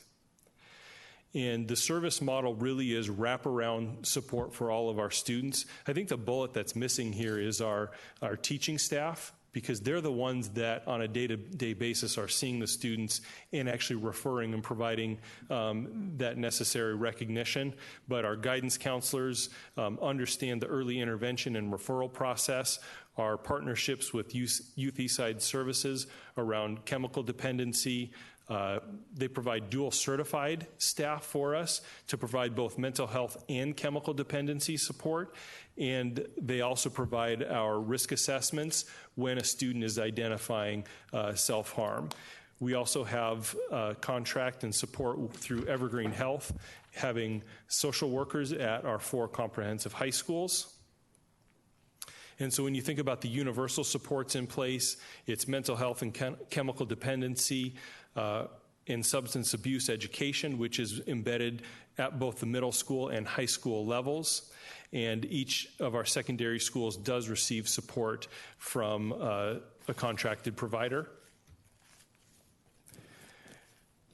On the right, you see a map, and that map is when a student's in crisis, what are the steps we take to be able to evaluate whether or not the student needs a different level of support, such as a risk assessment or ongoing counseling. And so these are the steps our schools take to be able to respond to a student who's at risk.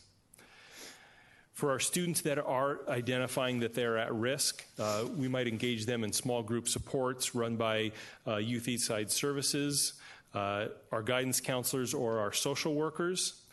And if students have expressed suicidal ideation or self-harm, or if they're in possession or have been using drugs or alcohol on campus, they are referred to YES or our Evergreen Health counselors for a risk screening.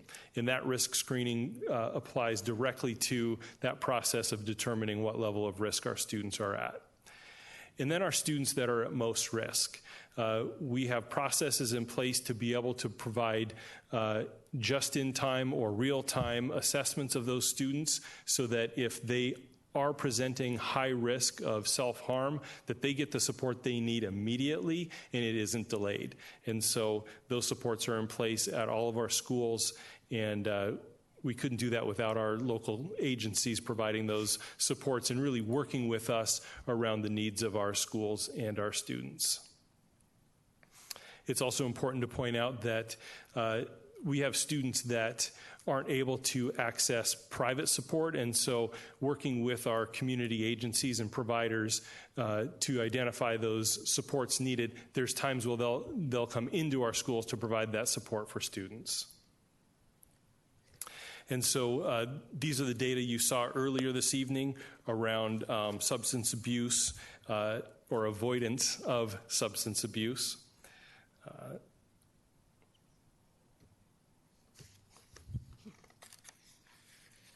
So, quick question. It's fantastic we have all of these outside partners that are willing to work with us to help our kids. Do we have any idea when somebody isn't at the highest risk, if they're actually accessing the services that we refer them to? If they're the services that are in school, yes, because we're knowing whether or not they're going to a group or one-on-one and things like that. If it's outside, it's really our partnership communication with families because we're not taking the students to those services. So are all of those YES and Evergreen Health, are they coming into our schools on a regular basis just for high risk? So YES provides services around high risk, assessments and evaluation. They also provide our chemical dependency supports. So there's times where a student's identified as at risk and were using or in possession on campus, and they may be an in-house or in-school suspension. And so we're actually providing, during that in-school suspension time, prevention support for those students. So Cassandra, I'm not sure if this was the question, but we don't just bring them in when there's a student at risk situation. Each of the schools has a certain number of hours from a YES specialist who actually works at the school on a regular basis. Same with the Evergreen Health social workers. They're 0.5 at the comprehensive high school. So they're there to sort of do the day-to-day kind of supports and work with students, and they're there when we need them for the high-risk kind of emergency type situations. Glad to hear that. That was, I guess, the basis of my question that I didn't really ask very well. Thank you.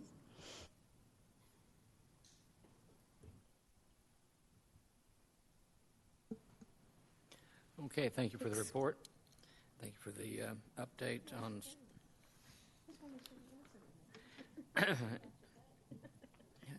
At this point, Eric, do you have anything on legislative update to report? I know that Siri is in D.C. at this point, so we'll probably hear more next time around.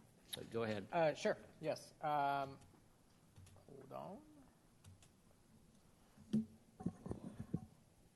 So let's see here. think we had a board meeting since the legislature passed the capital budget. I don't recall if we did or not. But at any rate, hopefully everyone knows by now that the legislature finally passed the capital budget. I have not heard anything whether there was concerns there may be a backlog since it was not passed for a while. I haven't heard anything about that being an issue. I don't know, Tracy, have you heard anything in terms of from OSPI or any? No, I can get an update. We're not experiencing any immediate backlogs because of that.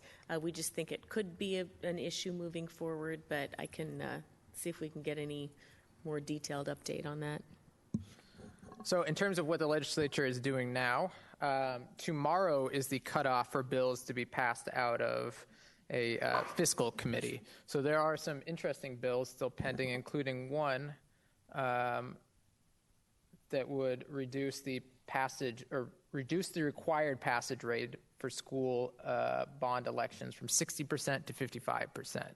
That has not yet been passed out of the 55. Still a sort of extra majority requirement that they would be better than 60. So that remains in the Senate Ways and Means Committee. For our district, both state senators for the 45th and the 1st are on that committee. So tomorrow is the deadline for it to be passed out of the committee. So if you have time tonight to shoot one or both of them an email, that would be terrific. As far as education bills go, the bills that are most being discussed are several what's called McCleary fixes. I should put my air quotes up there. One bill provides a number of different sort of fine tunes to what it was passed last year, including increasing special education funding and a few other different fine tunes. Another bill being discussed is Jay Inslee's proposal to dramatically increase again the funding. So those are still getting kicked back and forth. I don't have any feel one way or another how that will work out. But I will know more soon. Because it's a short session, everything is moving rather quickly. I suppose my question for the board is, so I've been doing my best to try to track and read as much as I can. What would be helpful for the board to hear from me in terms of being able to act upon what we're hearing from the legislature? Would it be just action items, any sort of daily update? What would the board be interested in hearing? I think it's not only nothing. It's not only the action updates, but it's also the idea of what are we hearing, what are we seeing that since it is a short session, what's within the realm of possibility, what's nice wish list, but yet let's get real, folks, sort of thing. Sure. And then some of it may be peripheral as well. There's a bill that's co-authored by Representative McBride on cutting down on the number of fakes or appearing service animals that are not real service animals to make sure that we aren't having peacocks running up and down the hall like they had at United Airlines. But anything that has an impact on education, I think sometimes we do too narrowly focus on something that's only going to happen within a school wall. But I think it's the idea of what could have an impact on education or what could have an impact on our kids. Mark? So, Eric, Mike, if there are things where action is urgent or whatever, just lead with those suckers. Because occasionally there's going to be things where, and it's not going to be very often, but you'll find out something where it's like, oh God, we've got to lean on somebody and they happen to be someone we might know, to talk them into voting for something. That's the highest priority. The second priority is things that seem to have significant support, for better or for worse. If it hasn't made it out of committee yet, it's still vaporware. A lot of good ideas and an awful lot of really bad ideas die in committee. So that's sort of the tertiary level. If it's made it out of committee and it's moving, then those are the second tier. you've got your, I trust your judgment. I mean, if you find things that you're like, gosh, everybody's got to hear about this, always bring those to us. But no, we don't need daily updates or whatever. I mean, it's legislation. Sausage making is only so much fun to watch. Eric, to be quite frank, if there's something all of a sudden that we need to talk to folks about, and it's 2 weeks to a meeting, just call us. Sure, of course. Text us, whatever. I mean, so we can organize an effort. I hate to stand on the formalities of a meeting to wait for legislation. God knows the world doesn't wait on us. We will follow the Open Meetings Act, though. Okay, that's it. Okay. Any board follow-up? Going once? Thank you on the ER3. That is not an easy one. It's a work in progress, and that's a fine first draft. Yeah, thank you. And good luck to Eric in trying to distill it. Sorry, just couldn't avoid that. Any future agenda items? Okay. Well, I don't know if we formally put this on I mean, we are going to be discussing the science ER 2-3 at the next. Yes. Let's see. Any debriefing? I might suggest that since as we found during the Healthy Youth Survey, there seemed to be a bit of a gap of our knowledge on vaping, that perhaps we might be looking at a briefing in the near future or what is vaping, what isn't vaping, with the idea of what substances can be and can't be. To be quite frank, I would assume that any drug that can be burned can be vaped. I don't know. It's really ironic, but Mark's dead on. We need a little bit of drug education for the board. I actually agree. I have no idea what any of that is. So. I mean, for those of us that had a rather interesting adolescence, but it's been a while. Yeah. All right. Let's see. Any board comments? Okay, seeing none. Let's see. We have the upcoming schedule of our next board meeting will be held on March 5th at 5 p.m. The study session. The topic, a review of EL2, emergency CEO succession. Tracy, drive carefully in the next week. EL4, annual report and district calendar. EL13, facilities and special education action plan update. The location will be the Hughes Room. Yes, Tracy? Can I make a quick comment? Mm-hmm. Ma'am. Just to remind everybody, so the ELs have not typically been in a study session. However, last March, the board asked that 10 minutes be carved out of the study session on the evening that the ELs would be presented, and they typically go in consent agenda unless there's areas of non-compliance, in case the board wanted to talk about anything. So that's why those ELs, I just wanted to remind everybody because it is an unusual thing, it's a new thing, and it's there because the board said that they wanted it there. So really the main topic of the study session is special education. Okay. We'll limit the EL discussion to the 10 minutes that the board said. Okay, great. So I would encourage any and all of the parents who are interested in special education to attend the study session. Also, then the board meeting, full board meeting, will show up at 7 o'clock and in the boardroom. I now entertain a motion to adjourn. So moved. Second. It has been moved by Eric Liberty to adjourn. It's been seconded by Chris Carlson that we adjourn. All those in favor signify by saying aye. Aye. Aye. All opposed? Hearing none, motion carries. Adios.